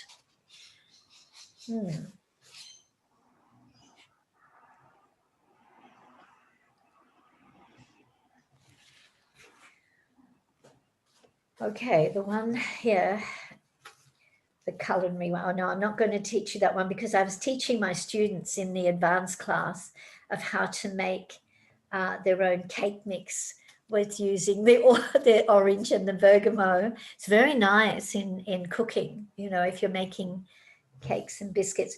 I know who's not online is Athena, but I think they said that they will follow later. They will get there and watch it at their pace, because they had other things on. But she made us lavender biscuits before, and calendula biscuits from the flowers that we had in our garden. Yeah. So there are other ways. And I know that James and Jorgen are going to make us the other ones, the cookies with the THC or something, or CBD. I'm not sure which one it is. I was waiting for them today thinking, oh, I'm going to try them finally. But it looks like next week. Hopefully they remember. Earl Grey tea, if you want to use the aroma for Earl Grey, for that tea, even more so, you can, once it's poured out, let it settle a little bit, because when you pour the bergamot in, of course, the heat is going to evaporate it too quickly, but the aroma stays around, and you could probably just get a drop in the teapot, add to the teapot if you're making a pot of Earl Grey tea, just to give that extra fragrance. But, I find there's another way you can do it without using up your oils. And that's by chopping up a whole orange with the skin. Because the moment you pour boiling water over an orange, the essential oils come into that orange too. Of course, not the concentration you get in essential oil, but you get enough. And if you add a little quill of cinnamon and a slice of lemon, you get the most aromatic tea, which is also warming to the body. I think you know that one, do you, Melinda? We did that in class a while ago. I don't know if you've ever made it, but it's a really nice tea in the cooler weather. Yeah. So, you know, you think about how do you extract the oils? And, you know, this is one way you can do it. Admittedly, in essential oils, you're using cold press, yeah, to extract the oils from. People who then chop up lemons and oranges and any other of those fruits, they can freeze them. Yeah. And then when they put that into some water, you'll get that aromatic oil effect as well to use. Really good if you have a nice cold drink sitting on the table and you have these aromas in it. It's just lovely and so refreshing. Yeah. Okay, I need to take a break for drinking. So can we stop just for, it's now 10 to 12, so just till 12, 5 past 12 or 10 past 12? Yeah. Is that okay for you guys? Yeah? Okay, so we can stop for a moment. Okay, all right, can you hear me? Yes. Yeah, okay. So pages 42 and 43. So it's just, this is just in a nutshell now. So the neroli and the bitter orange. So I mentioned another citrus to you. It's called petitgrain, or did I mention it? I'm not sure. Petitgrain.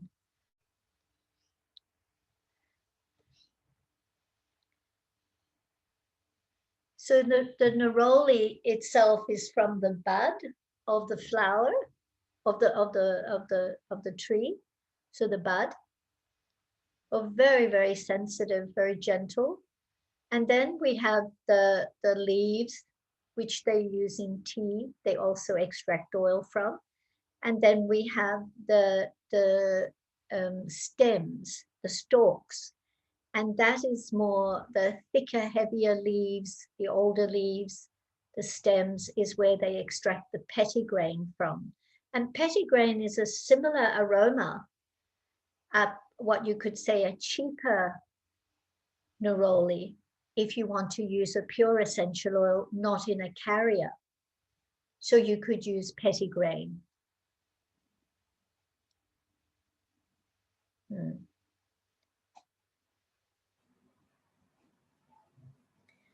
And you can see what it blends well with. So all of these now are going to go together and you're going to make up a blend, a citrus blend. Yeah? If you can afford to anyhow. As I said, if you can't afford the neroli, then choose petitgrain. It's a more reasonable cost. And the bergamot, it's a similar cost, maybe even $1 difference between bergamot or lemon and lime and so on. And then what's the difference with lime to lemon? Do you think you know what is the difference? I'm not sure if it's in this book, in your textbook about lime. Did I do a lime? Let's have a look, LMN. Yes, lime is in there, lemon isn't. Yeah? Yeah. Lime and lemongrass. Oh, yeah. Okay. Page 38. So, yes, page 38. Yeah, so the in actual fact, when it says here at the bottom, the keynote, it's a super lemon. And that's because the ascorbic acid content is much higher in lime than in lemon. So it's a more concentrated form, and it's also a more traditional food, you know, that's not been hybridized as much as lemons have.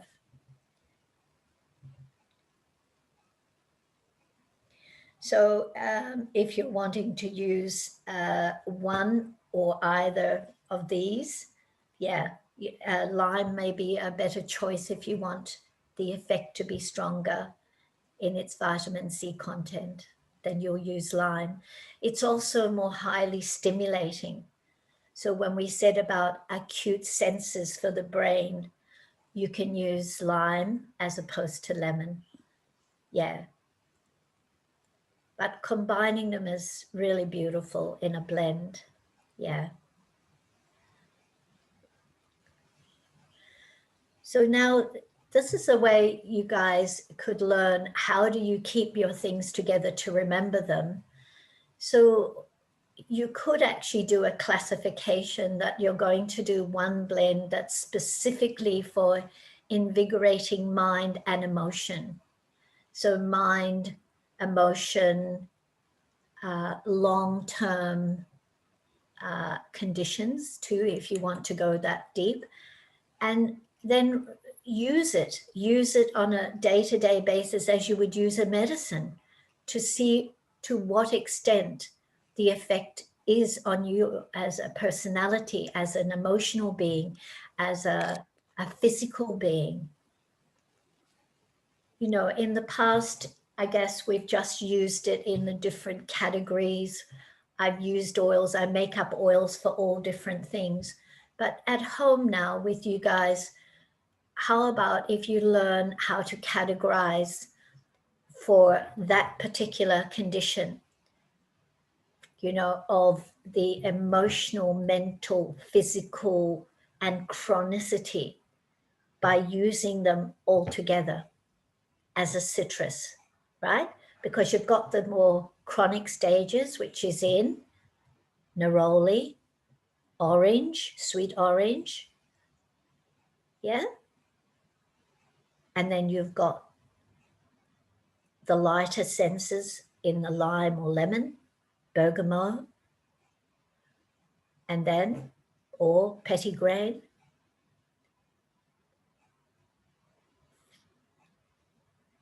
And what carrier oil do you think you might want to mix with this one? Since you're going to have very high vitamin A content in this, and C, and E,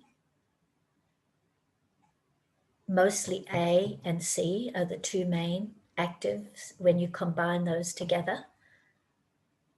So what carrier oil do you think you might want to use in this formula?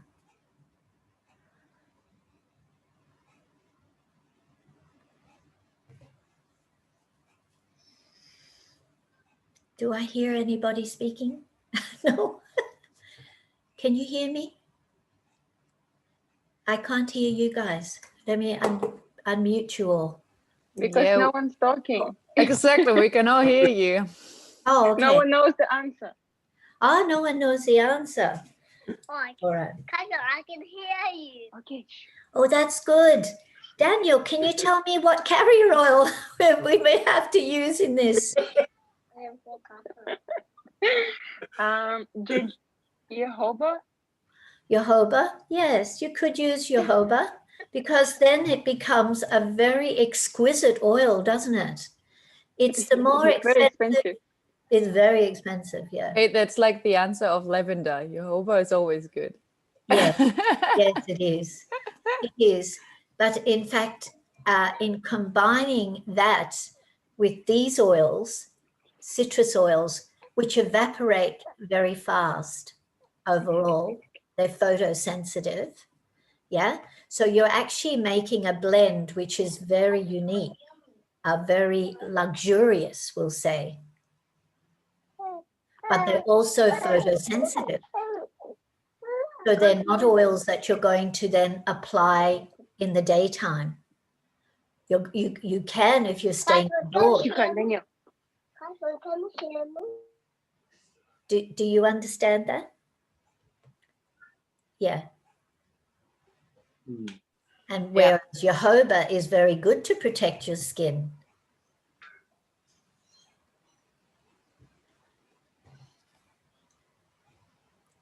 But still, you probably want to use it as an inhalation or neat on the hair, yeah?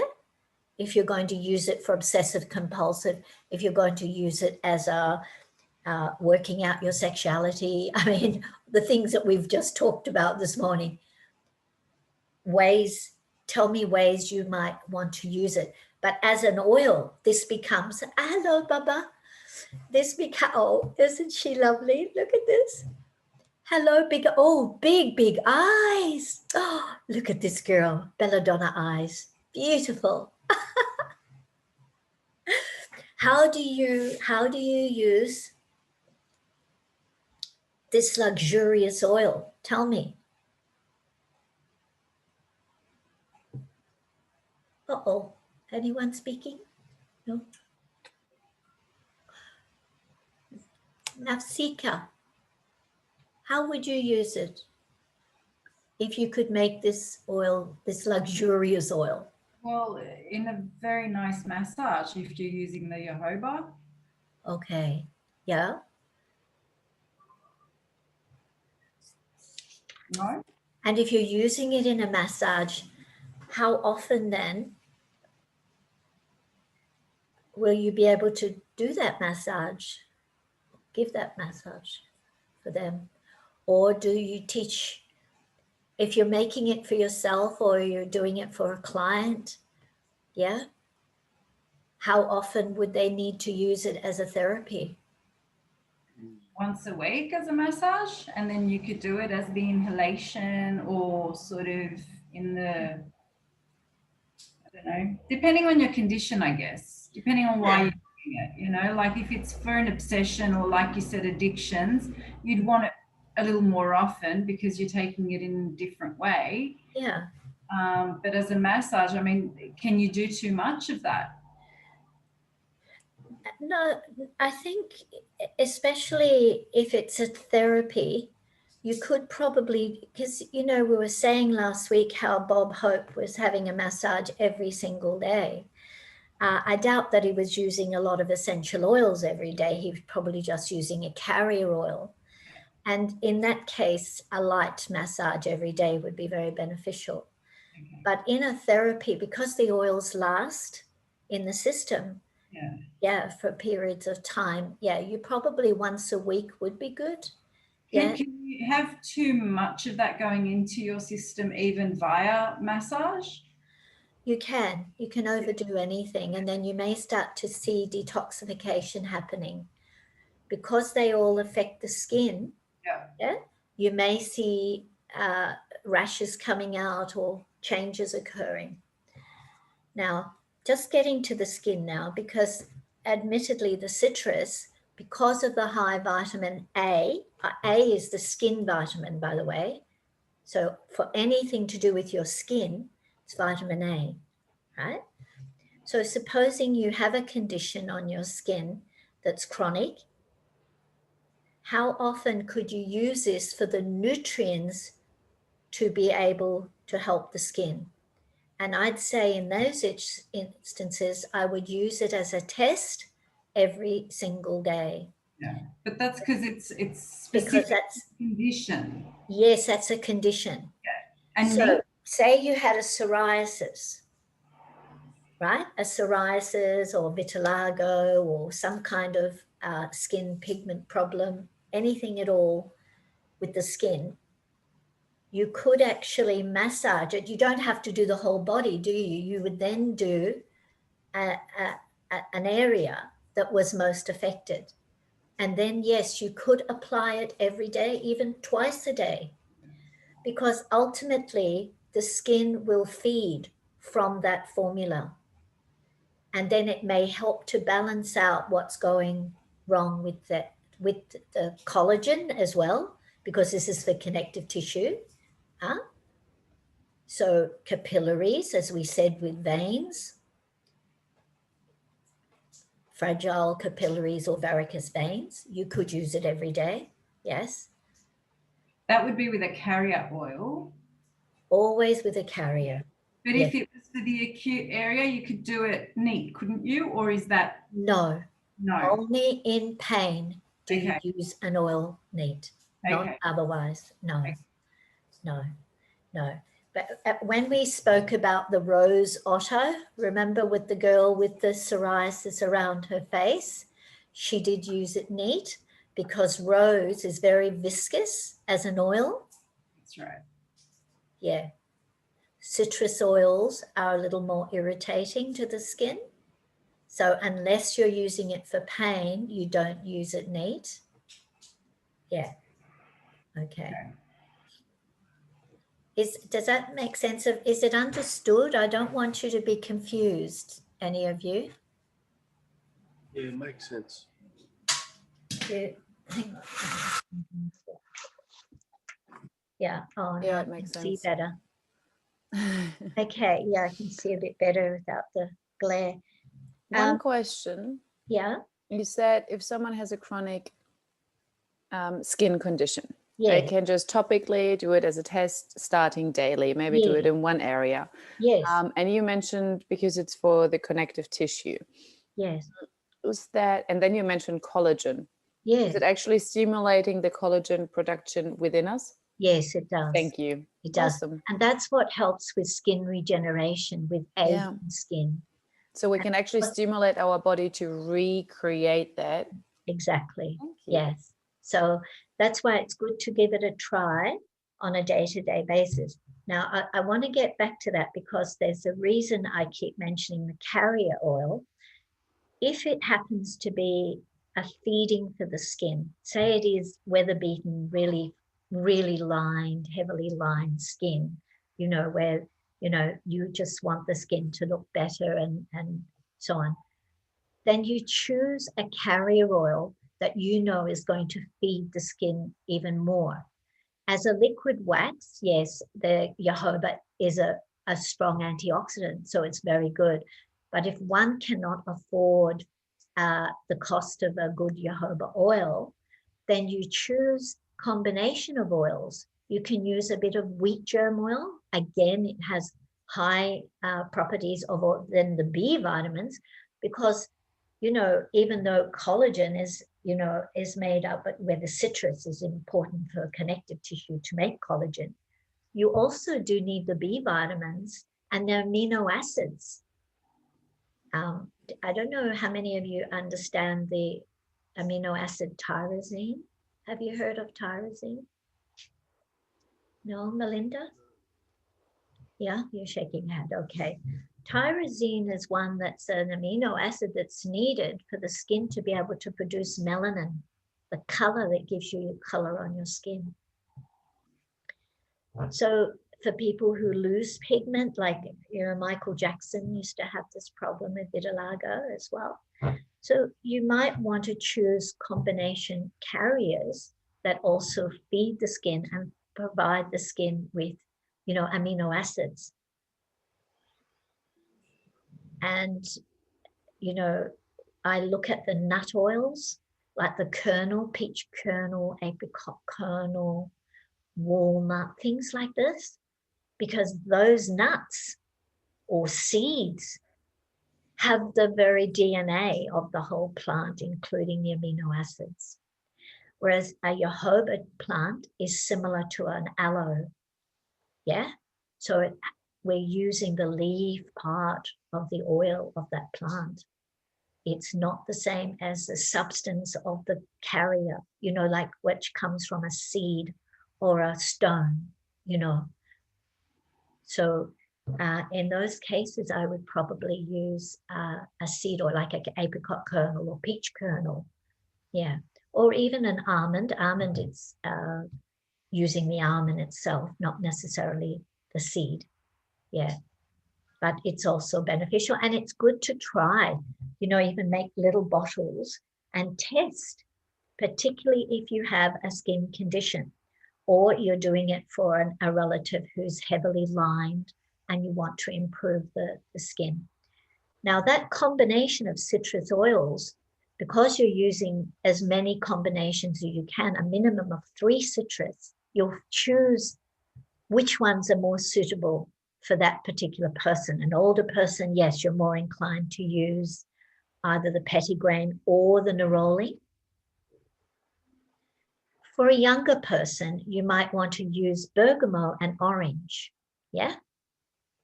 They're still that family. And then you can choose to use a lime or lemon in that as well. Yeah. So look at which are best for that particular person. What is the age group of that person? Or if you can afford, you put them together and the body will work it out.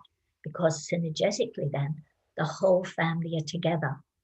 And the strength of the family then becomes the DNA of that family tree, of that whole, you know, plantation of those plants.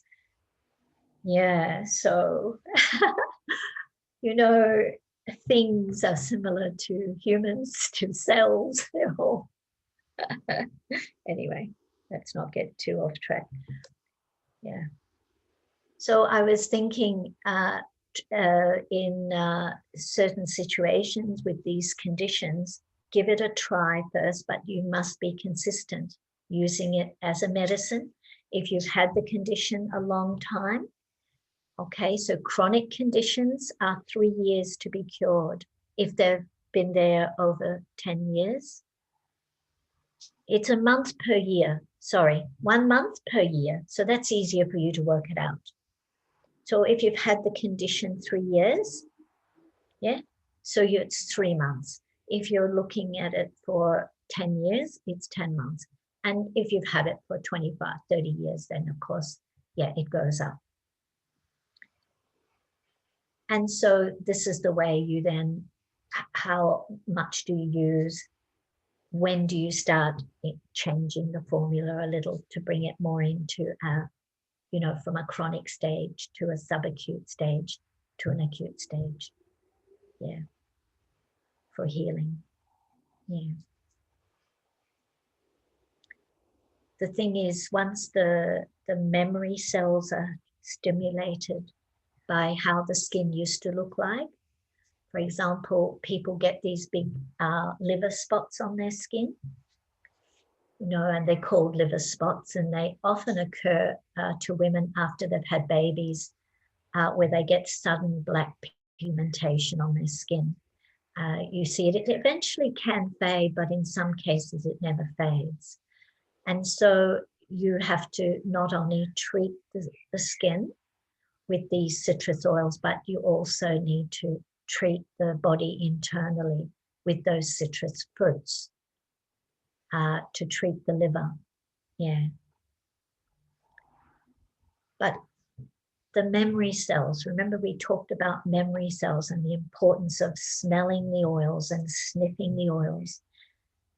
When you smell the oils, it can bring the memory back to how your skin was prior to those situations, because we do have how we came into the world and how things were. And we want to return everything to the way it was if it was, you know, in balance at that stage. So every time you inhale the oils, you also use your own belief system of how to return everything back to normal. And you keep using the limbic system for that, because that's your memory. Yeah. And as you're putting it on, you're telling your body how you're now feeding what was very deficient in you, what was needed in you, and so on. Yeah. So remember, the amino acids are very important for when there is a change to the skin. And you stay with that. Yeah.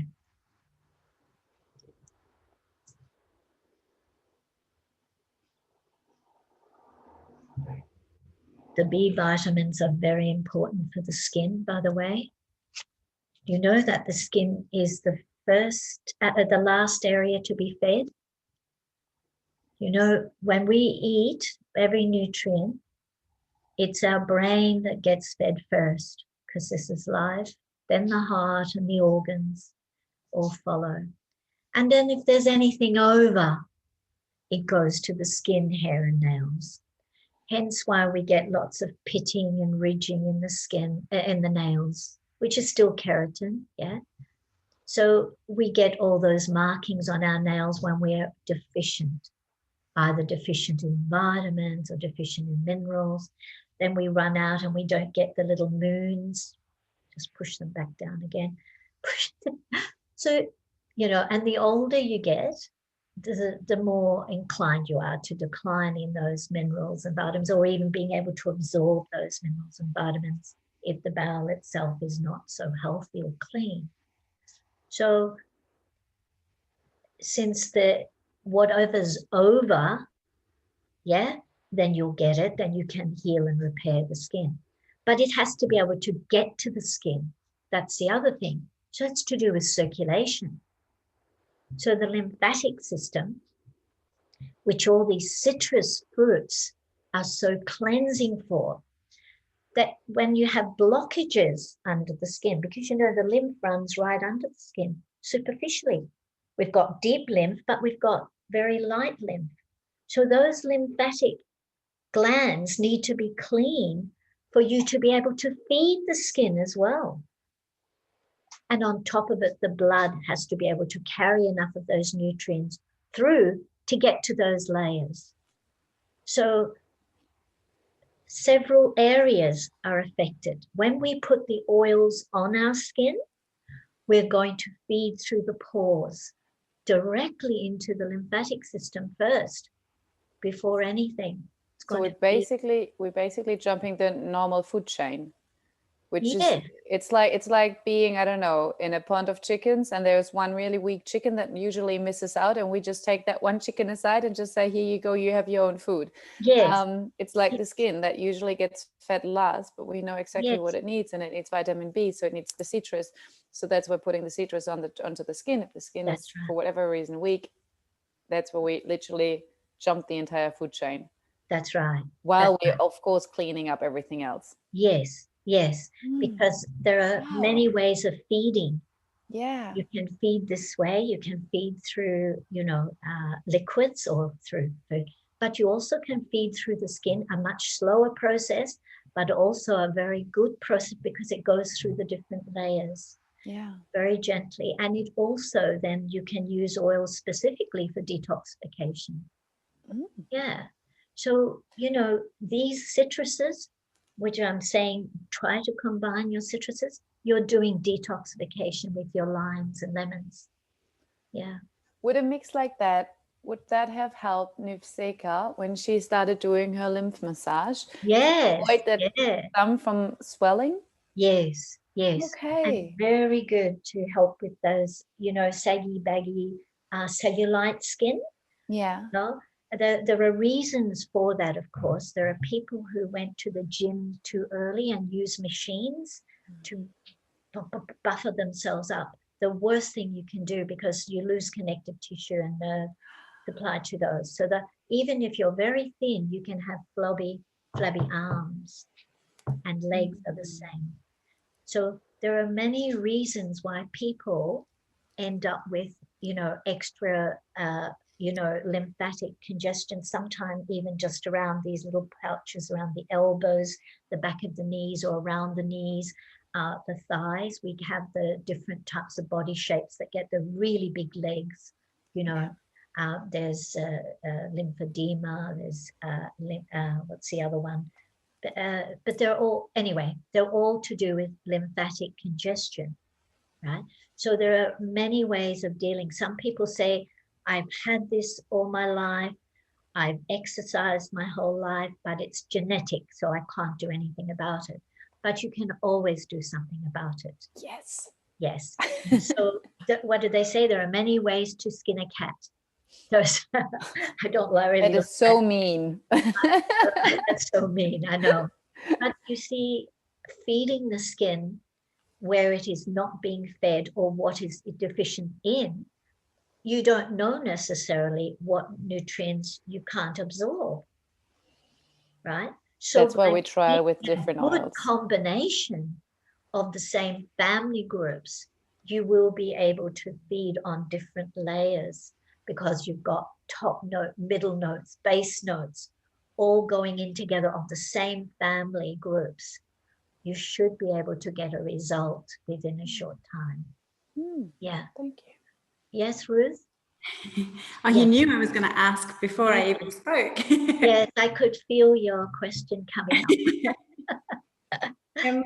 So obviously that's a great way. So feeding skin, hair and nails. So citrus is really good for nails as well. Yes, it is. Yes, even just rubbing the oil into the nail. Yeah. Neat. Neat Yeah. onto the nail, because On the nail. there's no feeling there. I mean, there is sensing if you do this all the time. Yeah. But Yeah. people who have anxiety, putting the oils on the nail and then rubbing the nails like this, it actually can help them, yeah, to overcome their nervous maladies. Anyway. Amazing. Fixes the nails and the mind at the same time. I love that. Yes, because all of these are the reflex points for the brain. The Yeah. very top of the brain are all here on the tips of our fingers. Okay. Yeah. I have to go and get some citrus in a second. I had another question. What about black sesame oil? I've been told black sesame oil for massage. It's wonderful. It's absolutely brilliant because of the calcium load of black sesame. And black sesame is the one used on the scalp more so than on the body, because the smell is terrible.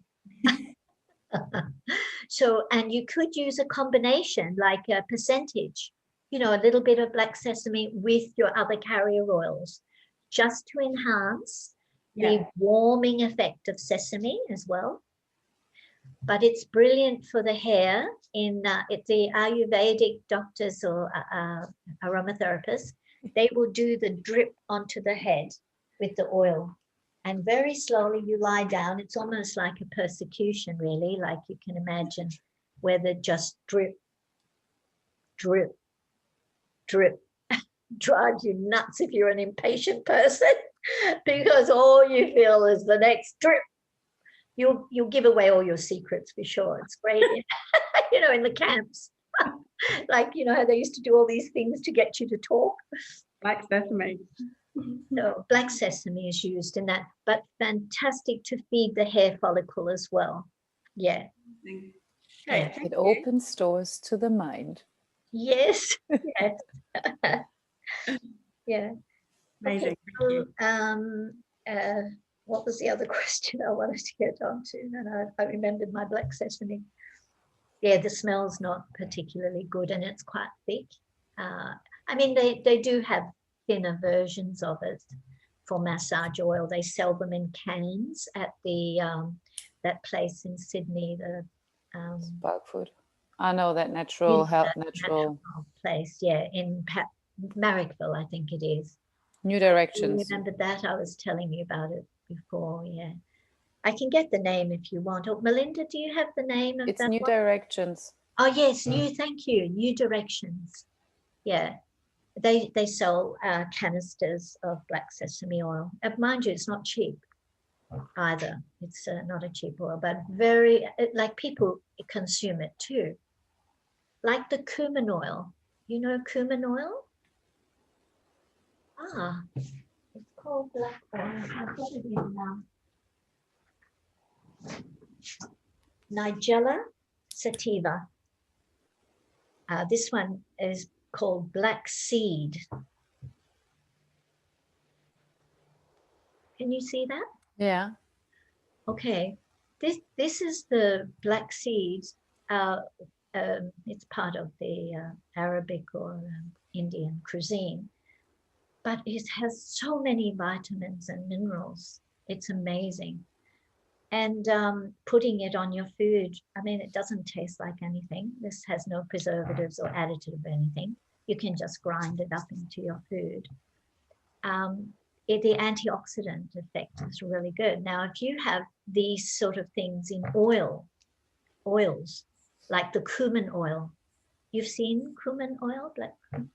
No, some of you haven't seen it. Okay. All right. The richer the substance, the more nutrition in that substance, the longer it's going to take to penetrate. But you can add percentages into your carrier oil in order to feed the body. Since we're talking about all these skin conditions, whether it's aging skin or scarring or eczema or psoriasis or contact dermatitis, people prone to all these different types of skin conditions, vitiligo, they're all, you know, whether it's measles even, you can still feed the skin by using the quality of the product in the carrier. Yeah, but understand that it needs to stay on the body a minimum of 4 hours before you would attempt to take it off. Yeah. The oil, the black sesame oil used in the Indian massage, head massage, is left on for quite a number of hours as well. They start with that. They drip it ever so slowly. It may take almost an hour just to drip a little bottle onto your head. And then they start doing the rest of the body while that remains on your head. So they do that for the scalp, they do it for the hair, to thicken the hair, to feed the hair, but they do it also for the mind, for anxiety. I have to find my Ayurvedic aromatherapy books. I've got all that in there. I did it years ago. Catherine, Yeah. I've got it. you know the dripping of the oil, Yeah. would they possibly do that for the purpose of, I guess, a psychological thing as well? Like the fact that you're dripping, therefore your mind is focused on that drip. And so Yeah. it's almost hypnotic. Like, Yeah. do you know what I mean? Because Yeah, you can imagine that's exactly what happens. that's probably, I mean, that's part of the process. Yeah, it is. It's almost like a meditation that you lie there and you just wait for a drip. And it's an anchoring. Why would they be doing, why would they be using this technique? Like what's the purpose, or what treatment would they be doing for that? That's part of their aromatherapy. They start with this, they lay you back and Okay. they do the drip, and it takes almost an hour just for the bottle, just a bottle to be finished onto your head. Then they wrap the head up with a towel, and then they start the rest of the body massage. But when they then get you upright, they start massaging the head, and then they start belting that hard all over the scalp, the skull, all over. Bang, bang, bang, bang, bang, bang, bang. You think you're going to break your neck because you're sitting up on a chair and they're pounding you. Yeah. And that's what they do. That's part of Ayurvedic aromatherapy, to bring consciousness back, to clean everything, to make the flow happen in the brain for detoxification. That's their way of doing it. I mean, we do that massage. I do a vigorous massage, but I don't do the pounding. I mostly use pressure points to do. When those of you that did the massage, who's done the Melinda, have you done the massage yet? Oh, you have. So none of you have done the massage. Okay. All right. Well, next time when you learn the massage techniques, you'll learn how to do things and apply those oils in those ways. Yeah. Yeah. If you want, down the track, if I'm still around. If I haven't dropped off my perch, otherwise you go and find someone to teach you. Now, so back to the skin. Okay, so we're learning all about the oils that can work on the emotional, physical, mental, spiritual, perhaps too, of balance. Okay, so you can use the oils on your nails. One of the best oils, though, to feed the nail is sweet almond oil, I can tell you. Sweet almond, or walnut, even walnut oil. You can put it if you've got very pitted nails and really gruesome looking nails. Just rubbing it and you're feeding the nail there. The same with your hair. If your hair is dry and brittle at the ends, you can rub little bits of those oils just on the end. Yeah. But we're looking at how we're using these oils to make a change to the skin and to the emotional state, or the OPC, obsessive compulsive behavior of the individual, or those with compulsive nature. overall. What's the word? Habits, bad habits, like smoking or drinking, or, you know, and you want to help change that. So we'll use inhalation, and you'll use a few drops of the oil just at the top of the head here. Yeah. Right near the hypothalamus is behind there, behind the, you know, the fontanelle, you know, when they're babies, that little part that sinks down, that's the area that you use the oils, close to that area there.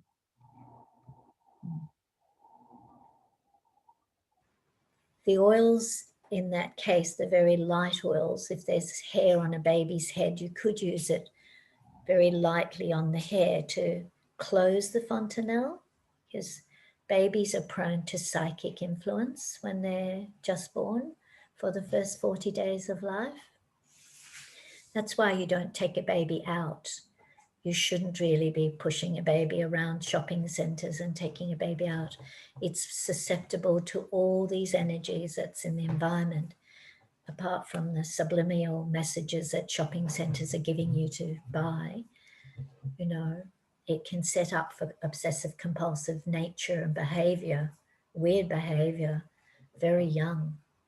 Could you say, I know this has nothing to do with that exactly, but I don't know, you might know, in terms of a mother that has just given birth, the 40 days thing, you know, do you think that because the mother's very in tune with the baby as well, and could they be susceptible to the same kinds of things because they're with their child? Yeah, they are. Because the mother's lost a lot of her energy, her placenta's gone, all her nutrients, her liver is emptier, we could say, her blood is weak. So she also is very vulnerable, and it's important for the mother to rest and stay at home and rest as much as possible. Yeah, and nurse her baby and rock her baby and just do that bonding to build herself up, because that's a time she has to eat everything nutritious, you know, build herself up. Meat at that time is very important and valuable as a medicine. And if you are a vegan, then you really have to watch it, you know, and make sure you're getting lots of nuts and seeds and at least maybe some eggs if you can, but vegans won't eat eggs or even have honey. So, you know, it gets harder because then they get these conditions as well. Yeah.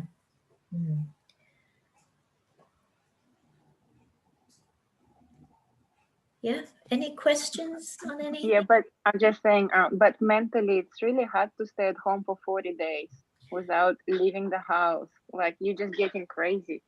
Yeah, you can walk the baby in a stroller around the park, or you can go for little walks and things, but not to be taking them visiting in shopping centers and coffee shops and things like that.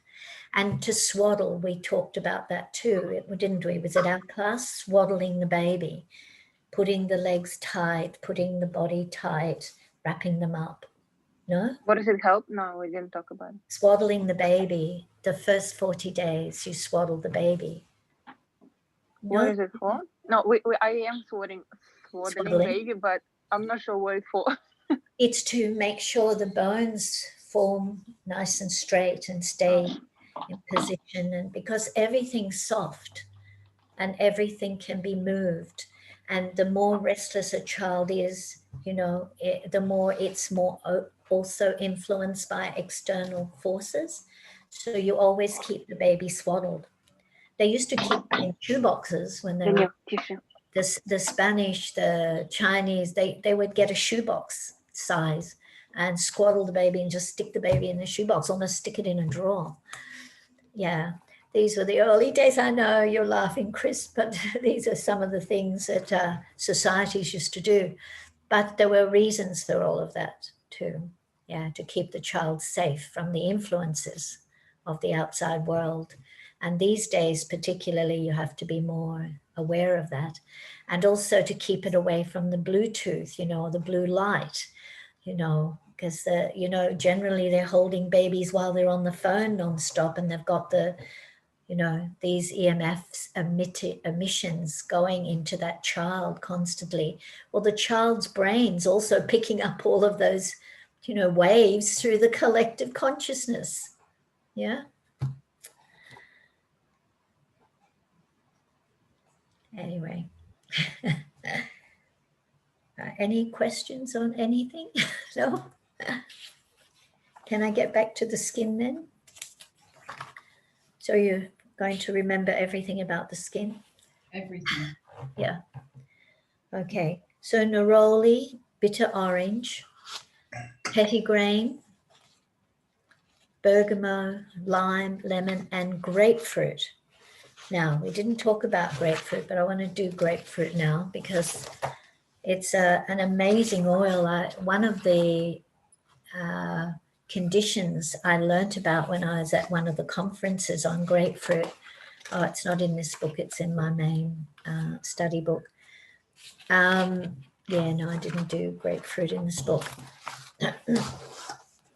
Grapefruit's used for people who clench their jaw.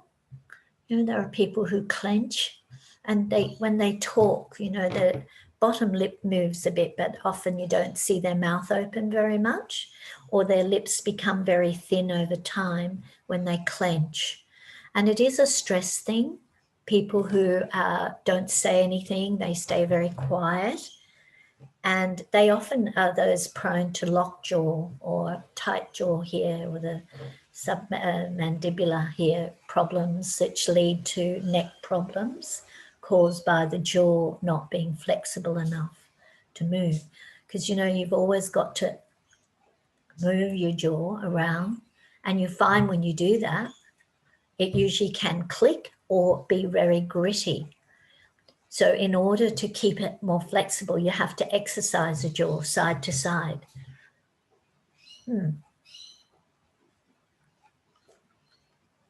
And back to front. I think they say that that's really good. Like a man, when he shaves, he puts his jaw out to do that. That's actually really good for the lower jaw to do that. It also helps with wrinkles for the elderly, you know, avoiding wrinkles. Okay. So grapefruit's one of the oils used in people who clench at night and then they grind their teeth. So even though it's one of the citrus family, it's got its own keynotes for grinding teeth, clenched jaw.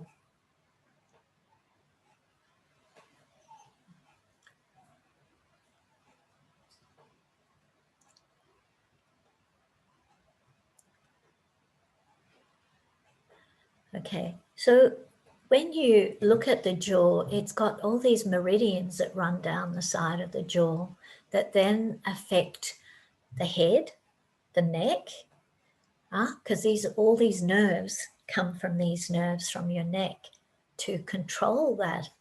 So that's tightened up, isn't it? It's like a wind. You've got a clock and you wind it up and wind it up and wind it up. And that's how fine those little nerves are that come from the neck to all parts of our head. So what we need to do is we need to relax them at night while we sleep so that they can unwind a bit. And grapefruit and lavender and sage and chamomile. But if you want them to express their emotions because they're locked in, then you'll use orange in that one as well. And you will use these in a carrier. So let's go back. Grapefruit, lavender, chamomile, and then you can add orange if you want them to help them express. And then you need a very light carrier oil that's not going to make your pillow too oily or your pillowcase too oily. So again, jojoba or even grapeseed oil. Grapeseed oils are nutritious oils from the seed of the grapes. And it's cooling, it's light. Yeah.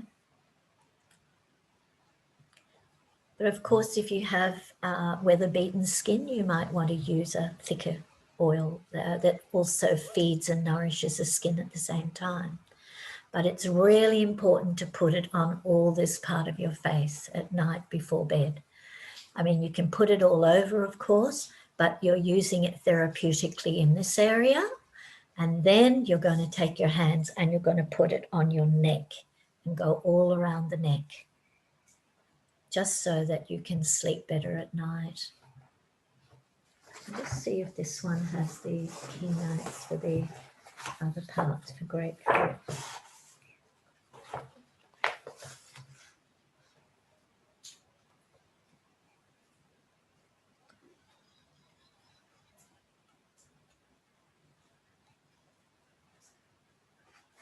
No, it's not in this one either, I don't think. It's one of my others. Oh, excuse me.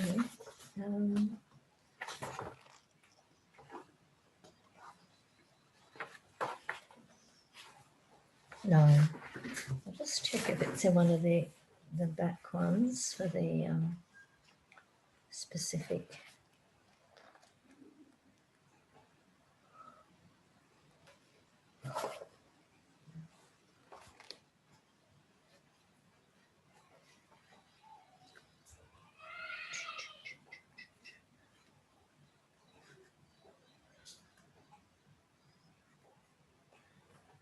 Oh, here we go. There's a little bit on it. So it's just the essential oil of grapefruit is produced by cold pressing of the skin. The fragrance, light fruity, blah, blah. The essential oil stimulates neurotransmitters that give wings to feelings and a slight euphoria. Grapefruit may prove an ideal remedy on depressing mornings when everything seems just too much. It provides renewed zest for life, lightness, and well-being, is a positive antidote during times of self-doubt. It also helps regulate eating disorders. Oh, I didn't read that for a long time. Eating disorders. And it's great as a psychological for anorexia, good for liver and gallbladder, and also for oily skin and hair. Now, of course, you wouldn't need a carrier if you're using it into your hair, should you have hair on the head. Just use grapefruit oil if you have too much oil to neutralize the pH on the scalp. Did we do the oil blend for alopecia and to grow hair? We did, yeah. Okay, good. Okay. So now these are all to do with skin and emotions. So I'm going to start asking you all some questions, if I may, just to see what got through for you. Some keynotes for lemon oil. Kate. Yes. Varicose vein, male fertility, cleanser, clarity. Good. Yes, good. No, that's good, because these are the things you need to know off the top. Okay, it's something else about lemon that hasn't been mentioned. Clean the skin. Yeah, Chris? And cleanses the skin, yes. Cleanses, yeah. Okay, Chris, can you give me any more information about lemon? That was a lot. No, I'm not sure what's missing. The antibacterial thing. Oh, when it stops bleeding? Yes, yeah, hemostatic, yeah. Yeah, when we put on the air conditioning to clear the air. Yeah. To kill germs. Yes, that's right. Anything else that you can think of? What about James? Sorry. James?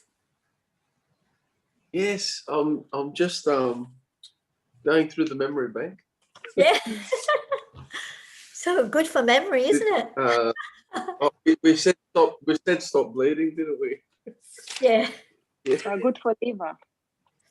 Yes, good for fever as well. And for anemia with eucalyptus together. Yes, good. And for learning and focus and concentration, like in school? Exactly. Yes.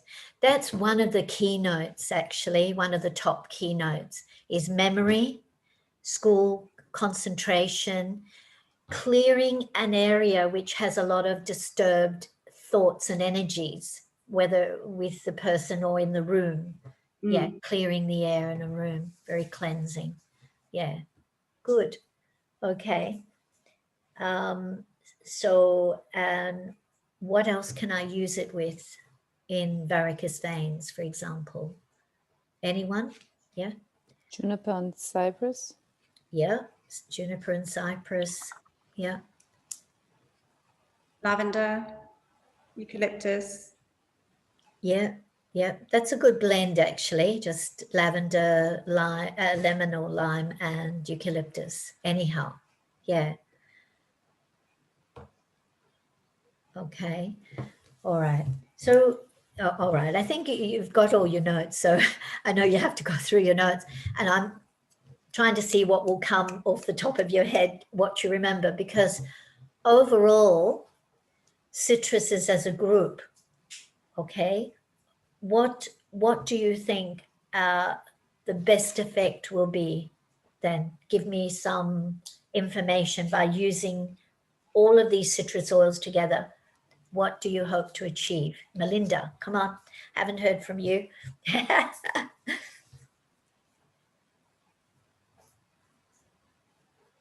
Clarity of mind, Yes, well, we just the did skin, that. for this good, really good for the skin. Mhm.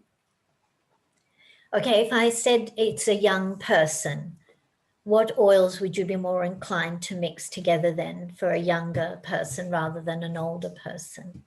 Bitter orange and grapefruit, lime, Bergamot. Okay, bergamot. bergamot is probably a better choice. Yeah. Yeah. Neroli or the bitter orange is more for the more mature skin. Oh, Yeah, yeah. I'm not saying you can't use them all if you had all of those together, but yeah. oh, In sorry. the situation of using it all together, though, supposing we got as many of the citrus oils as we could and put it together, look at their blending factor, make up with a carrier oil, what would I hope to achieve with that then overall, do you think? Better well-being psychologically, like for depression, and like it'll just help boost you. Yeah. Lifting energy, And energy, that's right. like the joy for life. Yes, joy for life, because all of them have got that emotion for well-being, aren't they? To uplift us, to make us feel, warm and smiley and happy. Yeah.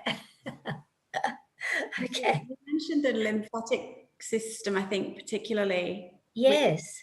Clears the internal body, allowing the external body. So if you're using, I think you said the fruits obviously naturally to ingest, but the oils on the skin, you're getting maximum effect. Yes, you are. And that's good to remind me of that. Yes. And doing the lymphatic drain massage. And if you don't know what it is, all you have to know is where are your lymph glands. So for the head, they all end up under your chin. They all fall to under your chin. So those jowls that we get, yeah, they're good to actually be doing this sort of thing too, because then you're taking it down the neck, you're taking it down into the armpit, because this is where the big wheelie bins of the lymphatic system live, under the armpit. But when you're doing your arms, yes, you can go upward and just gently with those oils after your shower. When you've dried off, you try to do a bit of dry skin brushing first for the lymph. So it's dry skin brushing. And the brush needs to be a natural vegetable bristle, because otherwise it's too harsh for the skin. And because the lymphatic, you can actually break it, make even more little blood vessels if you use a hard skin brush. Sometimes even loofahs are too hard. So it has to be those natural, those Body Shop used to have the long handled natural vegetable bristle brush. They're the good ones. And they go, you start and you do circular friction dry. And this is for any skin condition. You want to exfoliate the skin. You want to stimulate the skin for circulation and movement. So you can do this, particularly where your lymph drains to, and down here like that. Yeah. When you're doing the body, you start from the feet, the ankles, and you work up the body. You work up the legs, up into the inguinals and the groin, around the groin. And then you can come up the sides here, the side of the body, because these are all the meridian areas too for the lung and promoting better oxygenation to the blood. So you come up, you come up, you come up, and then into the armpit. So the good thing is the skin feels warmer, the circulation's better, your pores are all open. So then you go and shower, and hopefully you don't use such hot water. Yeah, you can initially because you're wanting, the pores are already open. The warm water keeps them open, so you can drain the waste out. But then you try to finish with a colder water to close off the pores again. Yeah, a bit more difficult in winter to have cold shower or at the end of your shower to leave the water cold, but actually brilliant for your skin and brilliant for your body's health to finish a shower with cold water.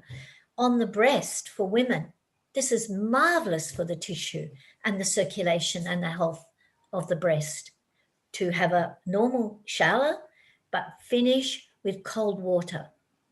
You feel more invigorated throughout the day by having cold swims or cold showers. Yeah.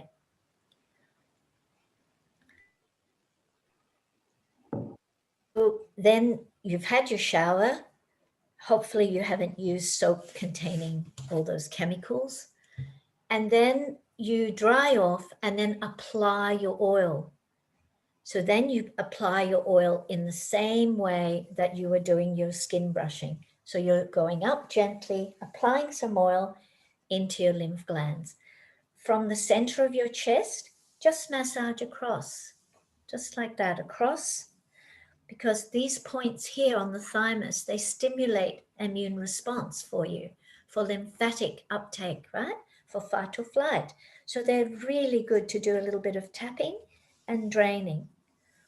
And I know that my teacher, one of my teachers a long time ago, he used to say, you can get into the habit of stimulating your immune system by sitting there and doing this.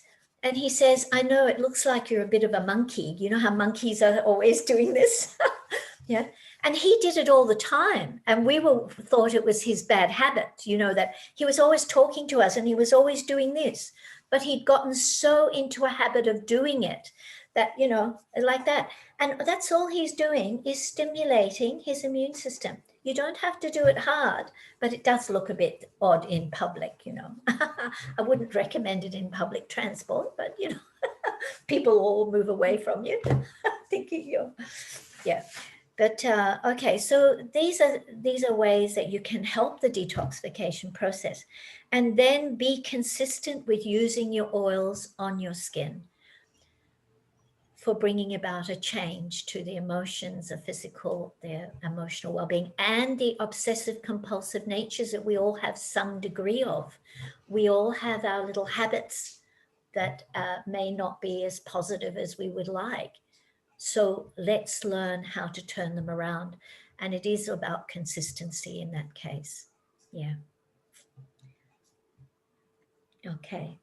So I don't think you're going to forget easily about the citrus oils, are you? I think you went in nice and deeply. I didn't have to get too carried away with too many other things off track.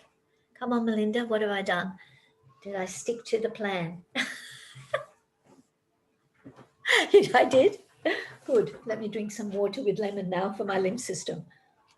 Doesn't matter if you stick to the plan, Catherine. We're learning so much anyway. Doesn't Yeah. matter. Oh, good. Oh, I hope so. All right.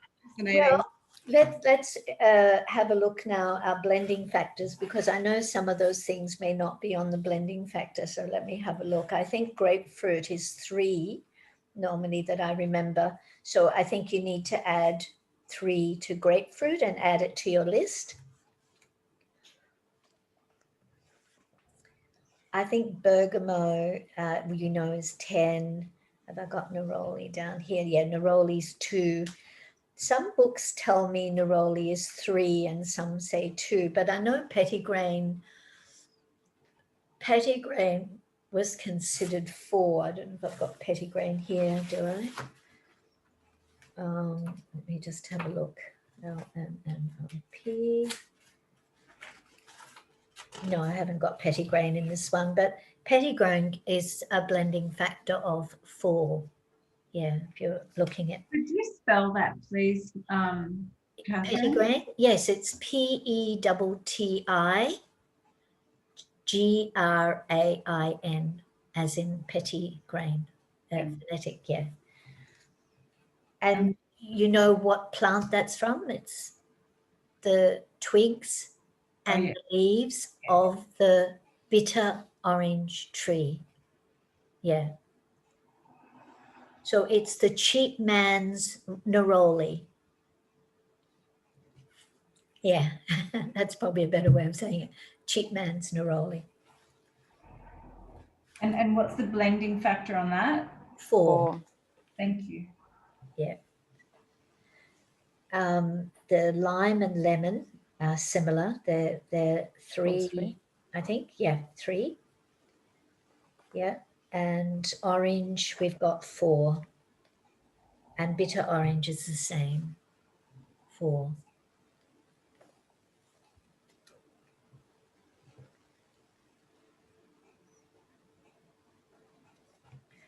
And patchouli 10, yeah, bergamot 10. Okay, so we've got all the citrus, haven't we? There's no... In the book, there is also mandarin.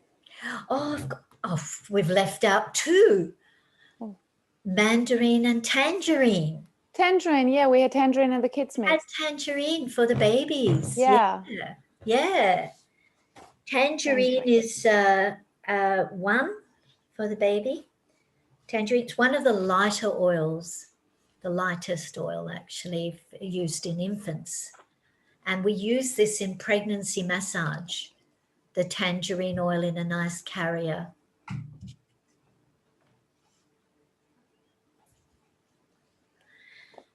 Yeah, and mandarin. Mandarin is also, I think, do I have it on the list? No, I haven't got it on this list. But mandarin's also very similar to a light orange. Yeah.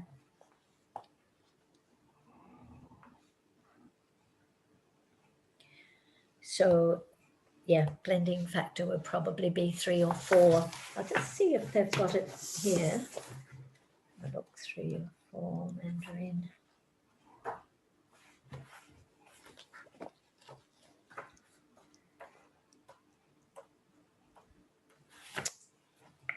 And then, there we go. Myrtle. Oh, I don't think mandarin's in this one. No, it's not in this one either. It's in my main. I can just bear with me for a minute and I'll just get my book.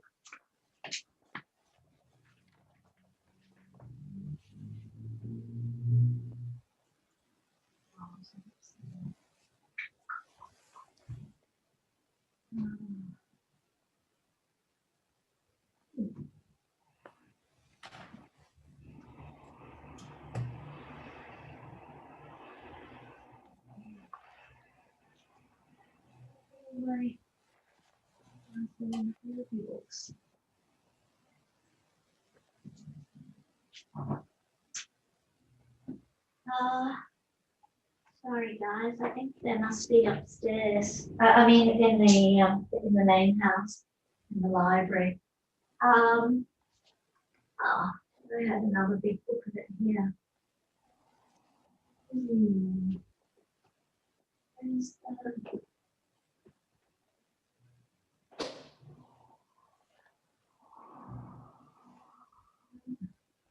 Oh, here's one. Okay.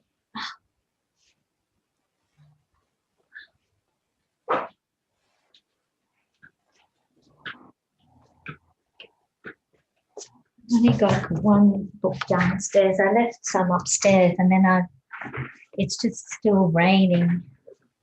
Drive me. Oh, never mind. Now, let me just quickly find mandarin. It's not alphabetical, this one. So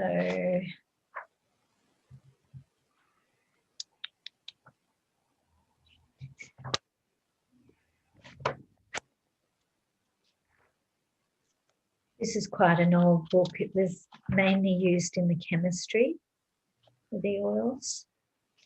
Yeah, I want to have a look. See if I can find the.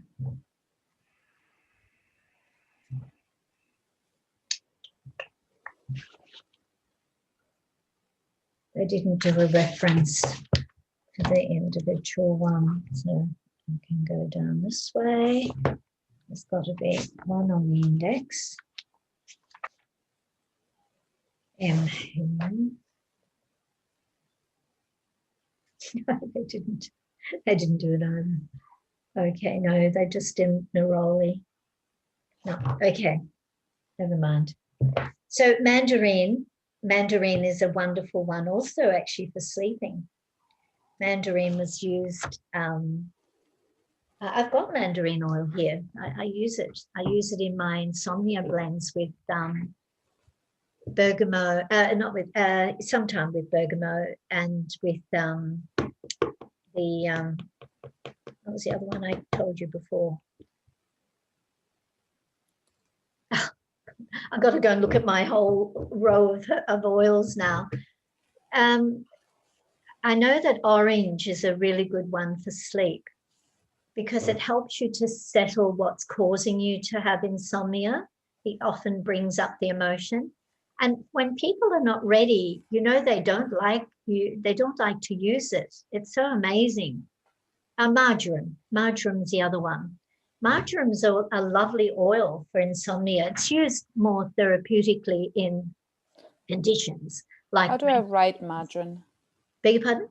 How do I write margarine? Marjoram, M-A-R-O-J-A-M.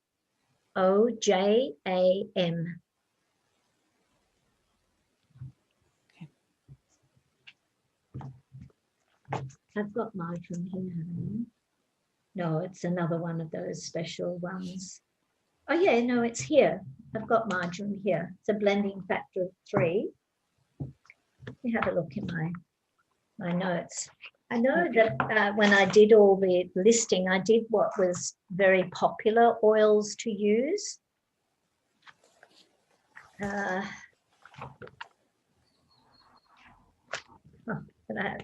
got it listed in the list, but I don't think I've got it in the note. Oh yes, I have. Here we are, next to myrrh. Oh, that's yes. So marjoram, okay, it's blending factors 3. It blends well with neroli, cypress, tea tree. It can go with a lot of other. It's a camphorous oil. So what were we saying earlier about the camphorous oils? Do you remember? I've got my list here. Let me see what you remember. The cineol content. So this is more cineol content. Congestion. You don't use it in pregnancy though. And it's also good as a muscle oil. So the magnesium content of this oil is higher if you're looking at mineral composition. So you can use it to relax the muscles at night. I guess that's why it's always been used well in insomnia blends, because it helps. And I guess you could use it in tight jaws too, although there's a little muscle here. I mean, it's not the big back muscles or the neck muscles, but it would be a good one to use in anything that's knotted or tight. Yeah, cramps, leg cramps, for example. That would be another one to put in with circulation for leg cramps, people with leg cramps. Man, I would have loved to know you 10 years ago. Yeah, yes, yeah. You know, the older people often do get cramps. They also get cold toes, you know, sometime where they lose feeling in 1 or 2 or more of their toes. Winter time is really bad for them, where they sit on top of heaters because they can't get warm. So you can make blends with knowing which are the best for circulation, like rosemary in that situation, rosemary oil. juniper and cypress, always together in circulation, as well as, you know, removing blockages anywhere, whether they're tumors or they're clots or whatever. Of course, we're not talking about thrombosis clots. You don't touch them. Yeah, sorry. I just realized, yeah, clots, when I use that word, I've got to be careful how I use it. So, and, you know, basil brings blood with rosemary to an area very quickly. So it's definitely going to improve circulation. Yeah. Sorry, Catherine. Just going back to the thrombosis clots. Yes. Yeah, that's dangerous. Those ones. Is dangerous because the clot can travel to the heart and kill the patient. Yes. Right. And that right. sucks. So only with an operation, like when they. No, they don't operate. Normally, they wait till they thin the blood down. They give you warfarin or Clexane as an aspirin type medication. And nowadays, there's probably much more modern medicine they use with injection. Yeah. But you have to keep the leg still, slightly elevated, and you don't move.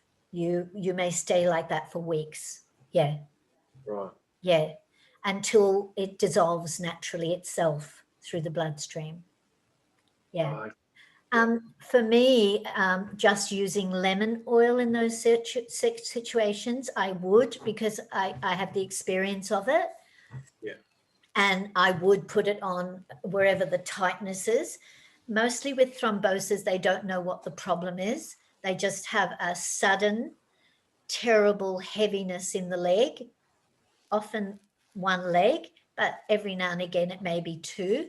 People who travel a lot, sitting on airplanes, long times, you know. I don't know if you're aware, but when you're at a high altitude, the lymphatic system changes. Yeah, and you've got more congestion and constriction of the vessels. So lymphatic flow is very slow on people who fly. It's different for the airline girls because they're up and down walking around. But for those passengers that don't move, they're prone to thrombosis. Women in pregnancy, because of the weight of the belly, and then they're preventing, because they've got a femoral artery through the groin here, right? And they put the weight there and they block the circulation through. And that can lead to thrombosis as well in pregnancy. And, you know, just sitting at home, even though we're saying stay at home for 40 days to rest, you must also be moving around a bit. You know, you're not going to be too idle, although admittedly you don't have the weight on you, so you don't have as likelihood to have a problem. It's mostly in the last trimester of pregnancy when people are inactive or still working by their desk and not moving. Very important to move those legs. The legs, you think of them as the cylinders for the heart. Pump, pump, pump, pump. The blood forward to the heart. So anything you do with this pumps the blood through, but anything you do with that move is pumping the lymph. So even just standing and, you know, up on your up instep, pump, pump, like you would do lymphosizing on a trampoline. That move pumps lymph. So it keeps the circulation moving upward. Blood can flow, but up and down, but lymph only moves forward. Blood up and down, moving even when we're resting, but not lymph. Lymph doesn't move if you're inactive. So you're more prone then to congestion and clots. Yeah, if you're not moving. So lemon is brilliant for things like that. If you knew and there was no one else around, you had lemon essential oil, yeah, you can actually pack it onto the leg immediately to thin the blood. Yeah, and then remain steady, because you don't want to be doing too much in those situations, because it does travel and it can go to the heart and cause you to have, to die, basically. Yeah. Okay. Any questions about that? Yeah. Was that okay? You understand it? Yeah. Would Yeah. you put it on neat in this situation? If you put Yes, an acute situation and a Yeah. top note oil. Yes. Okay. Good. Glad you asked. Yeah, very important.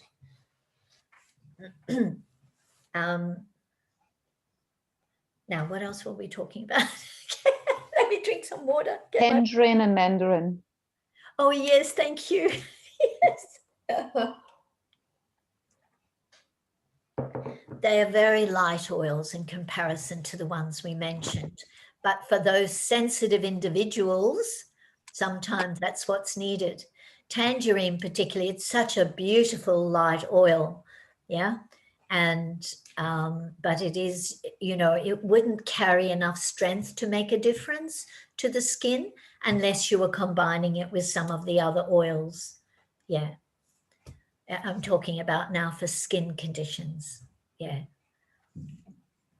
Babies, yes, but yeah, or children. Okay, so just marjoram, we were talking about marjoram and how you would use it. I mean, apart from it being for muscles as a muscle relaxant, it's also very good in bronchitis because, again, relaxing the bronchioles and the bronchial airways. Yeah. Coughing, excessive sex drive. Oh, there you go. For those with high libidos, calming them down, you would put some marjoram. Haha. I don't know. I've never asked anyone whether that's worked for anything. I've never had to treat that condition. But I know in Chinese medicine, you have to do anti-clockwise moves around the top of the pubic bone for a man I'm talking about now. So if they have a very high sex drive and it's becoming a problem for the relationship, and you can put a carrier oil and marjoram, but then you have to do anti-clockwise moves. And don't touch the genital as you're doing it. Work from the other end because you're going to stimulate him anyway.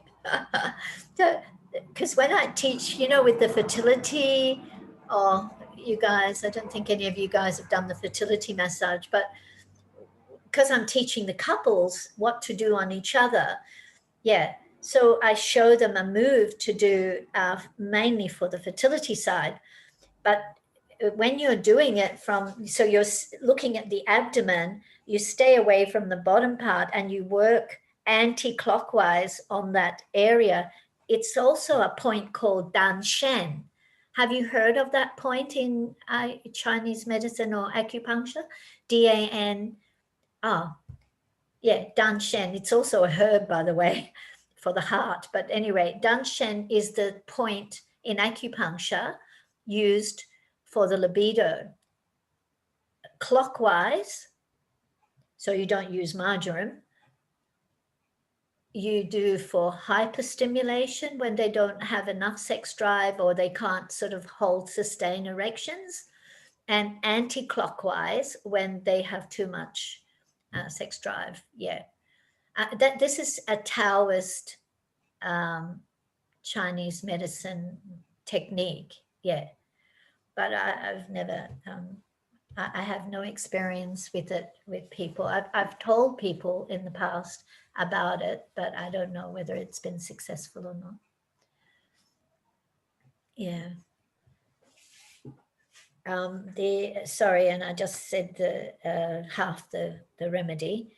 The remedy is the anti-clockwise to drop the libido back on this area, but it's also on the base of the spine, just in the coccyx area. Yeah, you have to do the same there because this is governing energy. And this is the Kundalini energy, they say, comes from conceptional or acquired from the back. So you just do that. I mean, acupuncturists will those points. if they need it for stimulation or for sedation. Yeah. Okay.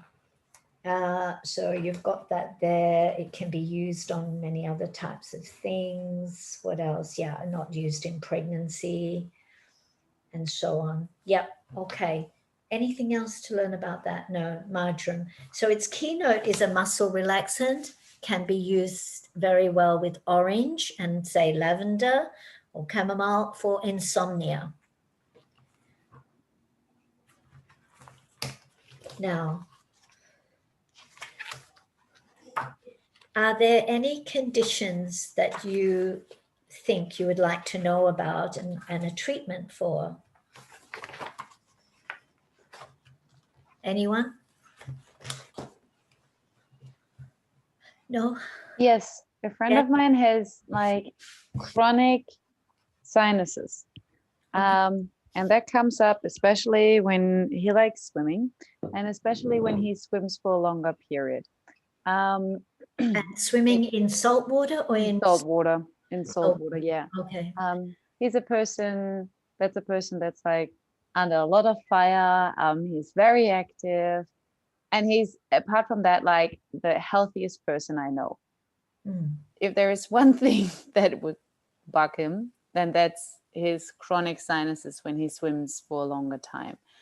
But in fact, the fact that the salt water is actually cleaning out the phlegm and mucus he's got contained in those sinus cavities. Yeah. Yeah. So in fact, it's part of the healing process is that when they swim, they clean out their sinuses. Yeah, like after a short swim, he doesn't have that. Just when he's in the water for, we're talking about like, Which shows 5. that's the chronic state of the sinuses then. Yeah. Yeah. So then you have to look at the diet he had as a child as to why he would have so much contained phlegm stuck in those tubes. Because he changed his diet. Can I add something? Yeah. Sorry? Sorry.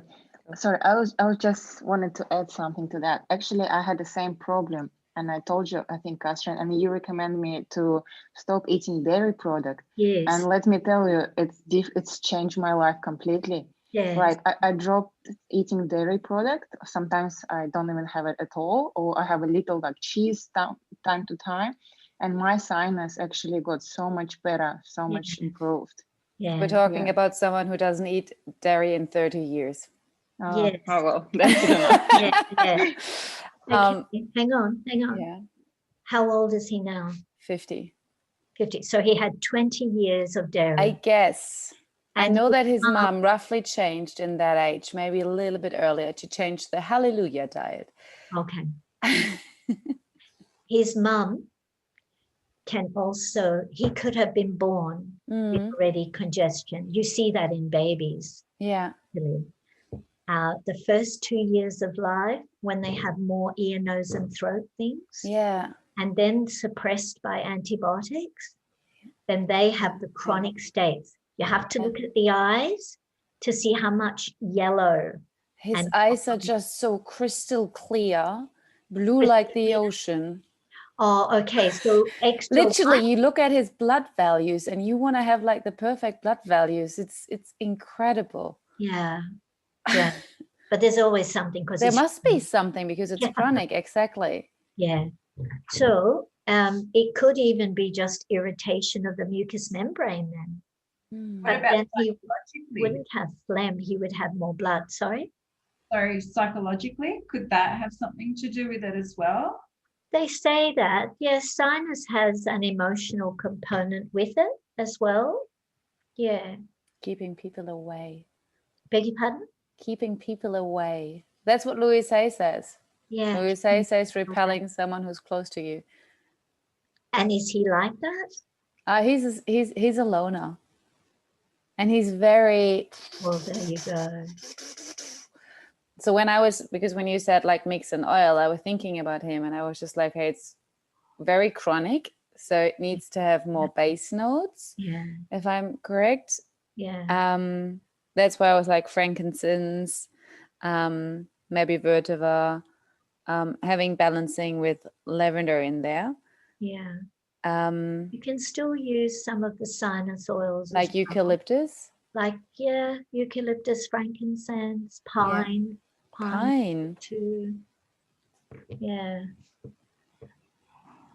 Did he grow up in Australia or Germany or? Near Australia, but he has Italian ancestries. Okay, all right. Yeah. So if his eyes are perfectly blue, and there's no white flares going up into the sinus area, I will have a look again. have a look again, because then you have to look at the ego pressure of his mental state, because these are the things that show you there's a psychological component. Ah. Yeah. Yeah.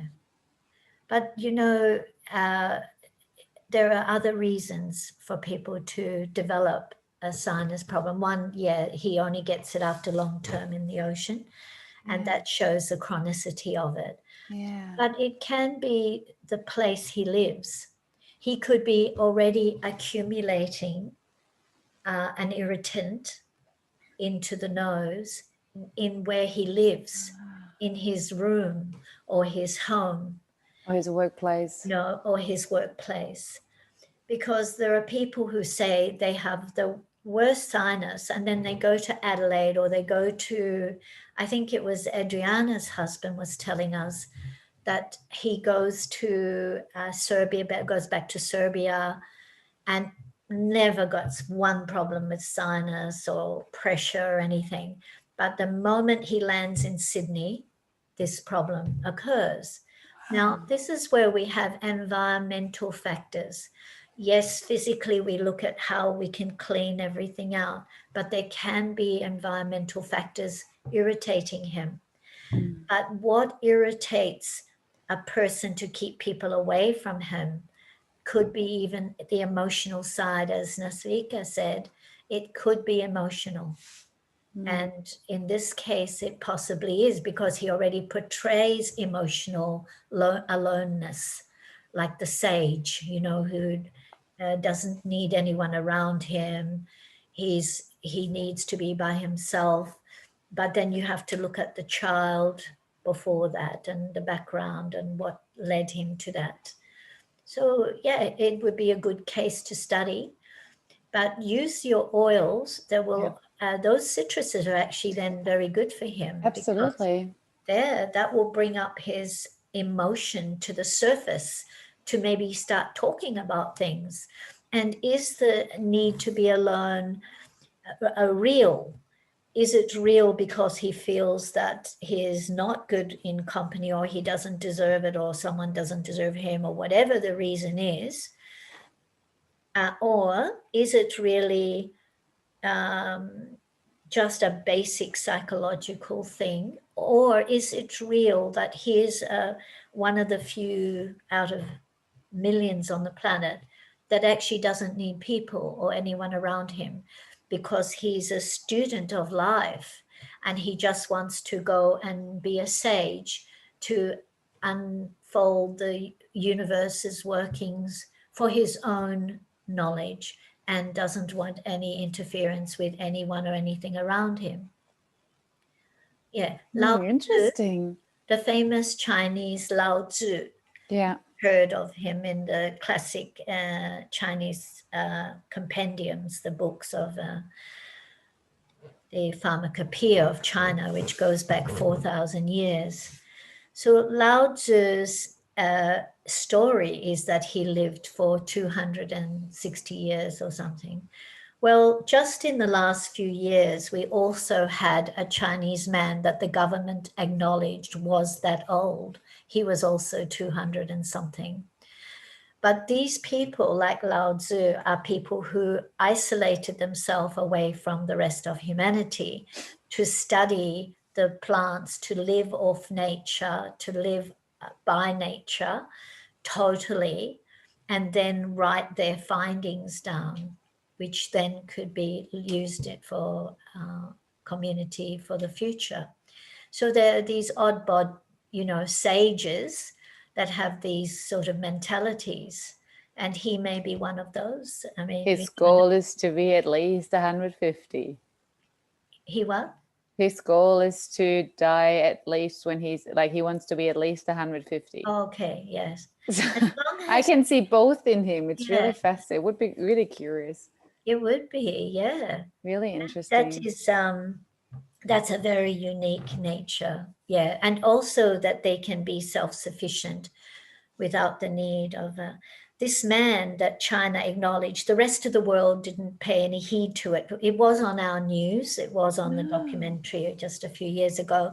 But they said, well, how can anyone know? There were no records of people born. But Chinese have family ways of keeping records, which are accurate, because they had, this particular man had like 13 or more wives that he outlived as well through all his lifetimes. And he probably had 2 or 3 going at the same time, as they did in those days. And but he was gathering mostly berries and seeds and fruits and things like that. And he didn't like to be near the energies of communities in the village. So he lived in the woods. But he's been revered now because he's on the classic book from China of second to Lao Tzu as one of the oldest surviving people in humanity, that they keep their own records. Yeah. So basically, for the sinuses, it would be frankincense, pine, eucalyptus, and citrus. Yes, yes. The citrus would be used for his emotional state in case it Yeah. really is. That's So right. maybe you could keep that separate. Now, I think that would be probably not the best way to start to begin with, because it's probably not asking for it. 1, 2, it could really send him into some very bad place. But would you mix this with something, Catherine? Always mix it with a carrier, always, And put it where? and put it up his nose. Up his nose. Yeah, yeah. And massage the sinus points. I mean, the sinuses are under the eyes and along the cheekbones. Yeah. Up to the ears. Yeah. Yes, you can start with the physical side of Yeah. bringing about a difference. And the thing is, though, if his sinuses are running, there is phlegm or catarrh, or mucus, that is running, Yeah. unless it's white drip. If it's white drip, it's rhinitis and it's an allergy. If Okay. it's got, a substance to it, then it's sinus. If it's just one that runs and it's white, that's called rhinitis. It's not sinusitis. Do you know about rhinitis? Anybody? Okay, so Rhine is RHINITIS.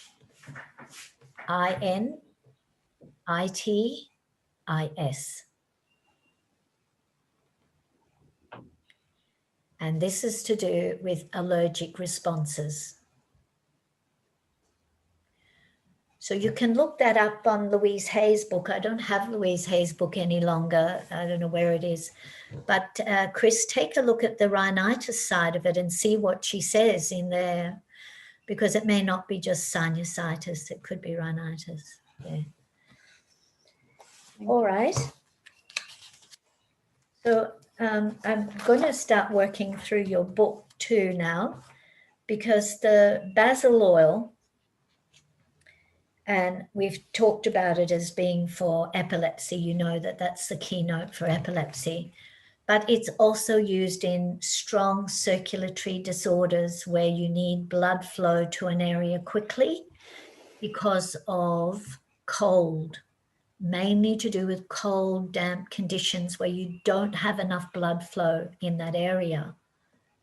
So on toes, for example, I think of all those poor people who get their toes chopped off because of lack of heating in those cold climates. You know, in England and any other, what is it, Asifka? Oh, okay. Which oil were you talking about right now? Basil. Basil, thank you. Yeah. So let's put then a formula together for circulation when there's cold feet. You've heard of Raynaud's syndrome? Raynaud's. It's where they go numb or tingly, pins and needles on the feet.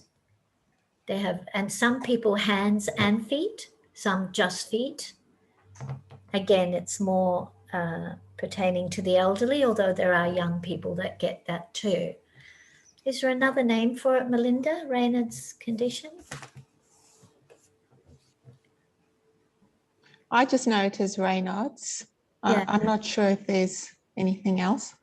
I had it in my, like almost something similar in my fingers on the weekend because I went in the rain and did a really long run, but it wasn't cold, but it was afterwards because I had to get back home and I was wet and my fingers were all white on the tips and they had like a numb feeling like my thumbs. It was horrible.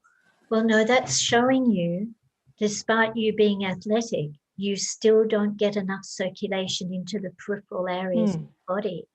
And this is what I'm saying about this oil. This is a fantastic oil to use on an ongoing basis for your fingertips. Yeah, I actually just get one finger. My whole middle finger goes white and goes numb.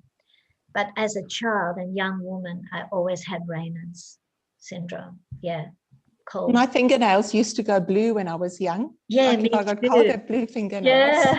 Yeah, me too. Coming from Scotland too, it was like, oh, terrible.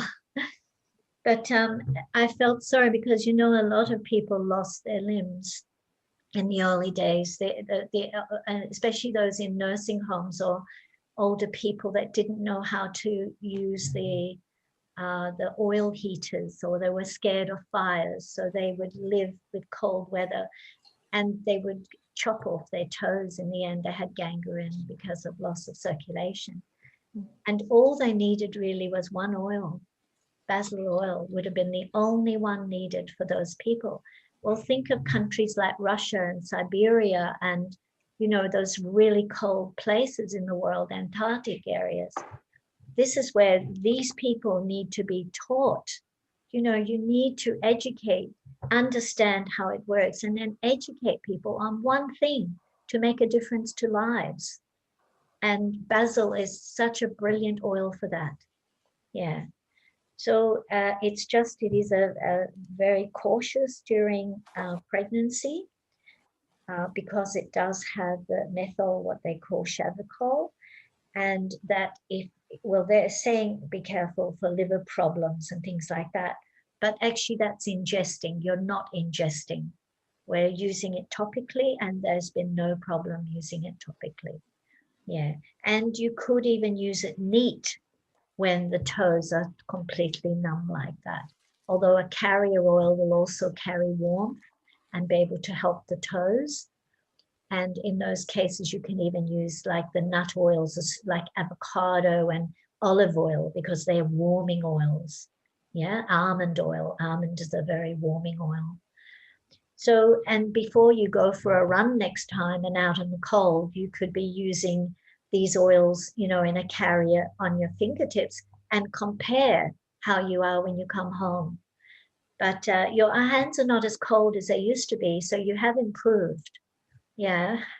Yeah, they are better. And it was fine the whole time. It's just that I was out there for over 3 hours and it wasn't cold, but it was raining the whole time. So, and I think it was afterwards that I started getting cold once I was sitting still on the way home. It has been. The nights are really quite cold now, these few days since the rain. Yeah, and that damp cold puts moisture into us through the air. People don't realize you can become damp, not just on the outside, but on the inside. And A blood types are much more susceptible though, even, to that. Yeah, that's how I'm thinking now of Roman with his sciatica, which is a wet, damp. In Chinese medicine, that's what you have to cure. You have to put ginger onto the site. Actually, that's a good recipe. I don't know if you guys want to know it. You have to just get a fry pan, chop up lots of ginger, really small, and then the fry pan is dry with one tiny little bit on a tissue of olive oil. So you just put the olive oil on the tissue, make the pan really hot. Then put one layer of olive oil and then salt and ginger, and just keep turning it and turning it and turning it. Okay, don't blacken it, but just keep turning it till all the heat is in it. Then you put it into a tea towel, right? And you make a little bag of it, and then you put it onto the back or onto the hip, onto the leg. I don't burn them because it can burn. So you just keep doing it, you know, like that for a moment to warm and bring the warmth into that area of the sciatic nerve, which is in the lower back here. How much salt? Probably use, it's always rule of thumb with me, you just pour enough around that there's enough consistency, probably 2 tablespoons of salt. You don't need to use your expensive Celtic sea salt. You can just use the white crab. You know, it's okay. It's only really for the salt with the ginger to activate the ginger and brings the oils out of the ginger when you cook it that way. Yeah, you don't want more olive oil though. It's got to be almost dry, but just one thin film so that it doesn't burn the ginger and the salt. And how much ginger? Well, then you just chop up enough that goes into you're making a little amount, you know, that will go into a, you know, a tablecloth or a tea towel, you know. So, you know, a handful like this, and you can reuse it. You know, you can reuse it again, or you can then, once it's done that way, you can put it in the oven. And again, you're going to then need a little bit of olive oil around it and put it in the oven to warm it up again. But mostly the juice is extracted with the salt in the heat. And it's a different healing when you get it just right. I used to do this with the students to show them how to treat different conditions, to go deep into the back or the bone. Yeah, and this is just one recipe. I think that one I learned in Thailand, actually. Oh, is it China? So do we put it on a pain area or just on a hip? Well, no, just an area that needs it. You know, people who have very cold back, aching, painful back, you can do that too.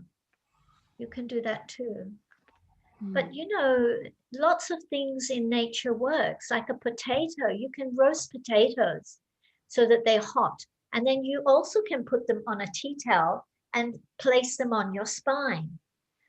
And the heat of the potato, because potato holds heat, yeah? You can just let them lie down there. It's a bit like hot stone massage.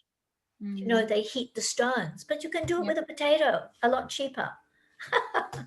And then, of course, you've got the potato to eat later. So is this for the so even the ginger, are we actually getting any of the benefits from the ginger, or is it just the heat that we're getting? No, it's the ginger itself. Ginger. Because you're releasing a natural oil out of the ginger. When you cook it in cooking, you know, if you don't know how to cook it properly, you're not getting all the good benefit of the ginger. You know, Westerners take a lot of ginger raw, and a little bit is okay, but actually you're not getting much active out of it. Same with turmeric. People swallow heaps of turmeric thinking they're doing the right thing. You can't. It's a root. It needs a certain amount of heat to activate its essences and its own nutrients. And when you're released into the food or the substance. And when you're using the potato to do the same sort of the heating, we're not getting anything out of that, are we? Or is it just for the heat? For the potato, you're just using it for heat and deep heat. Yes. Deep heat. Yes. Yeah, that's it. But the ginger is a medicine. Becomes a medicine, especially with the salt. Yes. Yeah, because salt draws, but the pan has to be hot before you, and then put the oil in. Don't put the oil in cold. It's got the pan must be really hot. Then quickly with a cloth, a little bit of olive oil on the pan, then the salt goes on and the ginger goes in, and you just keep stirring it and stirring it and stirring it, and you'll see the smell will show you. And then you tip it out onto a tea towel, and then you press it into the pain of the patient, wherever the pain is. Yeah. Is that helpful? Hopefully you guys are going to try it. You've got to Yeah, try I'll try it today. I'll try. I have a ginger. how they go with you. Yeah. You know, of course there are ginger essential oils. There are nutmeg, clove, cinnamon oils. They're very deep oils too that go in very deeply into the tissue and the muscle, into the bone. So they can help too. Yeah. But the best way to do the fresh ginger is wonderful. Oh, the patients really, really enjoy it as far as a therapy goes, but you have to be careful not to burn them, because that's what you can do if you do it wrong. Okay. Catherine, can I ask you back to basil oil? Yeah. Like when we do apply it, when we go outside or when we come back and our fingers are numb? Yeah, you need to apply it before you go out, so Okay. that you've got it as a massage oil on your hands. Yeah. And if you carry a little bottle with you of a mixture with the carrier, take it with you if you're going to be out for many hours, or if you're going to be in cold weather, and then use it. Yeah. And massage it again after you've had something to eat or wherever you've been. Yeah. Do it again. You must bring blood to the tips, to the peripheral areas. You know that ginkgo biloba helps you to do that from a herb. Ginkgo biloba is the herb that dilates cerebral and cardiovascular arteries for peripheral circulation, but it thins the blood. So for people with thin blood, you have to be careful. Yeah. You know, also like, because I had this all my life, when my feet get cold, because in Russia it's very cold. And when I was skiing competition, like my nose, once I froze it, like it goes white, I couldn't feel it. But then when it's go back to normal, now every time if I go to cold weather, it gets cold as well. And the same thing that fingers and fingers, toes, and because it's all the extremities, tips of the ears can do that too. But you can put the oils, all those areas. Yeah. Okay. Yeah. Because then if you do it consistently, you're doing it as a medicine. So it's going to get into the bloodstream and it's going to improve, you know, so that the next season, maybe without using the oil, you can try how long you can go without getting numb. Yeah. Okay. So you're training the body. You're going to build enough up in the body. Yeah. Yeah. You know, circulation itself, if there's a lymphatic problem with circulation, then you can combine lymphatic oils. Do any of you know what is a good lymphatic oil that could go in this situation with the basil and the rosemary? I'm talking about that because rosemary is also very good, specific for bringing blood to an area. Not used in pregnancy. Either of those are not used in pregnancy. Would it be lemon? Well, lemon, yes, because it improves capillary fragility and help of the capillaries and blood flow to the area. Yeah. You say the lemon can go in there. So you could do your own formula: basil, rosemary, lemon, but lemongrass is the one for lymphatic. So because sometimes circulation is because of lymphatic congestion. So you still want the flow to come, but you want to also treat the lymphatic with it. And this is where lemongrass oil is a wonderful lymphatic oil. Yeah.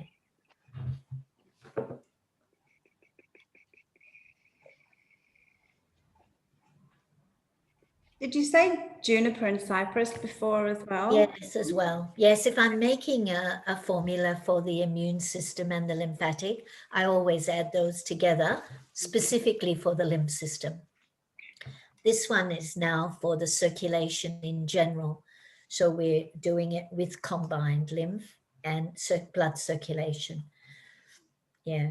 When it's only lymph, you know that there's more swelling involved, there's fluid often. Yeah. Yeah. And rather than being cold, they're more hot or warm to touch. Whereas just the circulation problems, it's more, you know, cold, numb. They go white. The tips can go white, or the extremities can go white. Do you know people in those cold countries, if the nose gets to that point, do you know that you can blow or touch your nose and it can drop off? You can lose the whole tip of your nose. Has happened in those Siberia Yeah, particularly. you can't rub it. You have to just can't put rub something warm to it and just must- hold it like Yes, yeah. Or get your breath and keep holding and trying to get your breath to warm your nose. So Yeah. what, that. Yeah, once after competition, I took my goggles off and I took it together with my skin. So I had no You skin had on no my face skin. Oh my God. because it was like minus 35 when Oh, we did it. yeah. Yeah, they should have canceled it, but they didn't cancel. So I just came with no face. But I couldn't feel it when I took it off. I couldn't feel it at the beginning. it was frozen. Yeah, but Yeah. then when it's warm up, like I had to go back to school with no face on. Do you know that in America at the moment, they've been having weather like that? Very unusual. I mean, it does get minus 20 where my son lives in Colorado. But at the moment, they've been having also minus 35. He said it's just unheard of. They've had the most incredible weather changes at the moment there. And then it could be nice the next day. It's so weird, like not nice, but, you know, at least it gets to 0 or, you know, minus 2 or 3. It's incredible, isn't it, what's going on? So if we travel, for example, like hey to Russia, me in winter to Germany, would it make sense to take some ginkgo biloba to get Oh, our body ready for the Yes. cold temperature while we are there to Yes. support the body? Because I mean, here we're in warm climate, Yeah. and then we get out of the plane, and it just hits us. So we Yes. support the You system. prepare yourself ahead of time as well. Okay. Yeah, the herbs for that are also nettle and the raspberry leaf. Yes. Yeah. Yeah. And you can combine that with a liquid iron tonic. Put the herbs into the liquid iron tonic. Particularly if you're going to such cold climates and your blood normally does freeze up a bit. Yeah, that'll keep you warm. There's also warming herbs. Melinda, warming herbs? What do you remember as warming? Well, ginger is warming, Good. Ginger can go in there. and cinnamon is warming. Are you talking Yeah. specifically herbs now? Well, just very quickly, one formula, Dong Quai. Dong Quai is very warming. Yeah. When you learn your herbs, you'll learn these, but this is just one formula for you, and they all get mixed together in one formula. Yeah. They're just a liquid that you put these together, and the bases can have 50% of liquid iron. And this is for people who are going to travel and suddenly meet that such cold weather. So they prepare this tonic ahead of time, a few days at least before they travel. Yeah. And then have the oils ready to put on their body. Yeah. Good. Okay. Is there any other part of that you want to know? No? Anything else to do with circulation? No? Okay. So if it was just their head gets cold, do you ever find anybody that they just get a cold head? And if their head gets cold, they usually catch a cold? Yeah, someone mentioned that the other day to me. Yeah. I've never heard of that before. Yeah. Very common in islanders. Oh, okay. Tongans, Fijians, Samoans, Hawaiians. Oh. They're the type that always will put a hat on. And then they tell you, oh no, if I don't wear a hat, my head gets so cold and then I catch cold, I get sick. I used to think it was really funny to hear my patients tell me these things. but they are very true. Some people only get a cold head, not a cold feet or fingers, just a cold head. So these oils, and for them, I gave them all rosemary oil. I gave them all rosemary oil. It was wonderful. These days, probably because it's very early days in the 80s, when I just started learning a few of them for hair. And then I started using them for circulation as I learned more oils. And then I started using basil because I know basil can go on the hair. It's just very strong smell. So if you wanted to combine a little bit of basil and rosemary, and then if the smell's too strong, you can put lavender or a nice smelling oil like geranium, and then they can put their hat on top of that. But because they're concerned of, getting a cold, catching a cold. And of course, if they believe they will, then they will get a cold. So, yeah. Yeah. That's been buzzing away. Oh, thank you, Chris. I just see your email now. I've just got my phone. Thank you. Yeah.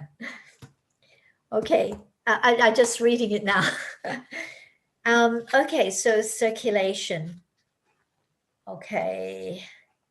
Are you happy with what you've done today?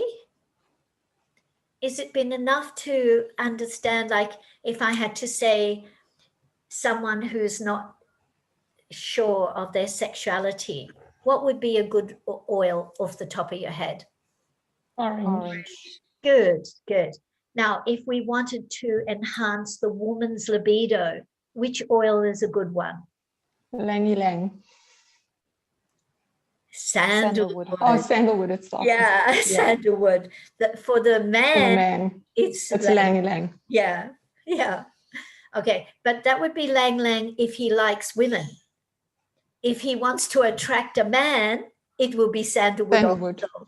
So you see, you have to get your genders right too. Yeah. Okay, and for some deep-seated, emotional problems, whether it affects their appetite, like in anorexia or obsessive compulsive nature or things like that. What 3 oils might I want to combine?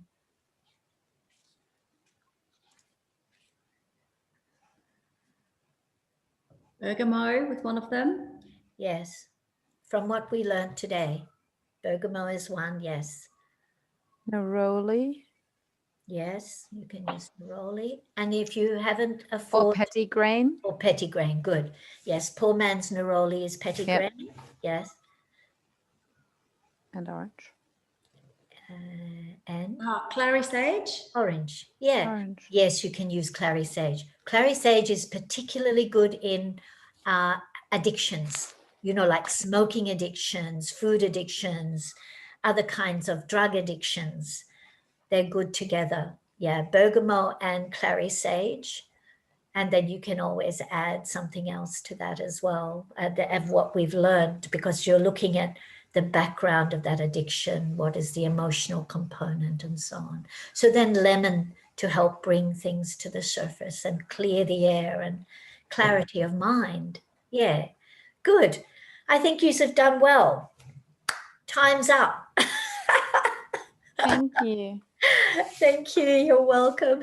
Thank you, Catherine. Are you sure you don't have any more questions for me? No. No, you're all okay with what you've learned today? Yeah. Good. Look, I think it was Jorgen and Athena and Bettina. They asked if we could send them the I will tape. put it in the group again. Thank you. I'm waiting to get to it that I can put it onto my desktop, but I still don't know how to do that. But I'll wait for you to come back and show me. I will. Please remind me. Yeah. I will. I'll show you next week. Thank you. Thank All right, guys. Are you sure there's no more questions on anything? No. And when we mentioned those herbs for circulation, nobody asked Is there contraindicated for anything? Yeah. When you learn your herbal medicine, if we do herbs, I'm not sure how many of you want to do it, but if you want to do some herbs, we'll do specific herbs for conditions, because there's no point teaching you. There's more than 100 common herbs, you know, Yeah. and you want to know herbs so that you can go home and also research them and know how to put them together. So Yeah. we'll do herbs that way. Yeah. After Okay. Easter. All right. Well, have a great week. I'll see some. Thank Oh you. no, I don't see your group on Saturday, do I? know it's the other group. Yeah. Okay. So I see you then, and Next have a Tuesday. lovely week. And hopefully we see some sun tomorrow.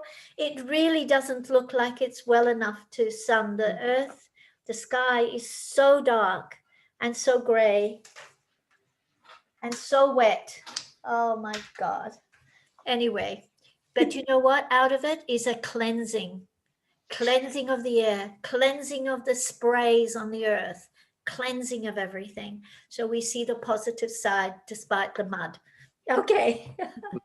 Bye, everyone. Thanks, See you Catherine. next week. Thanks. Bye. See you. Bye. Bye. Bye, everyone. Thank you, Catherine. Bye.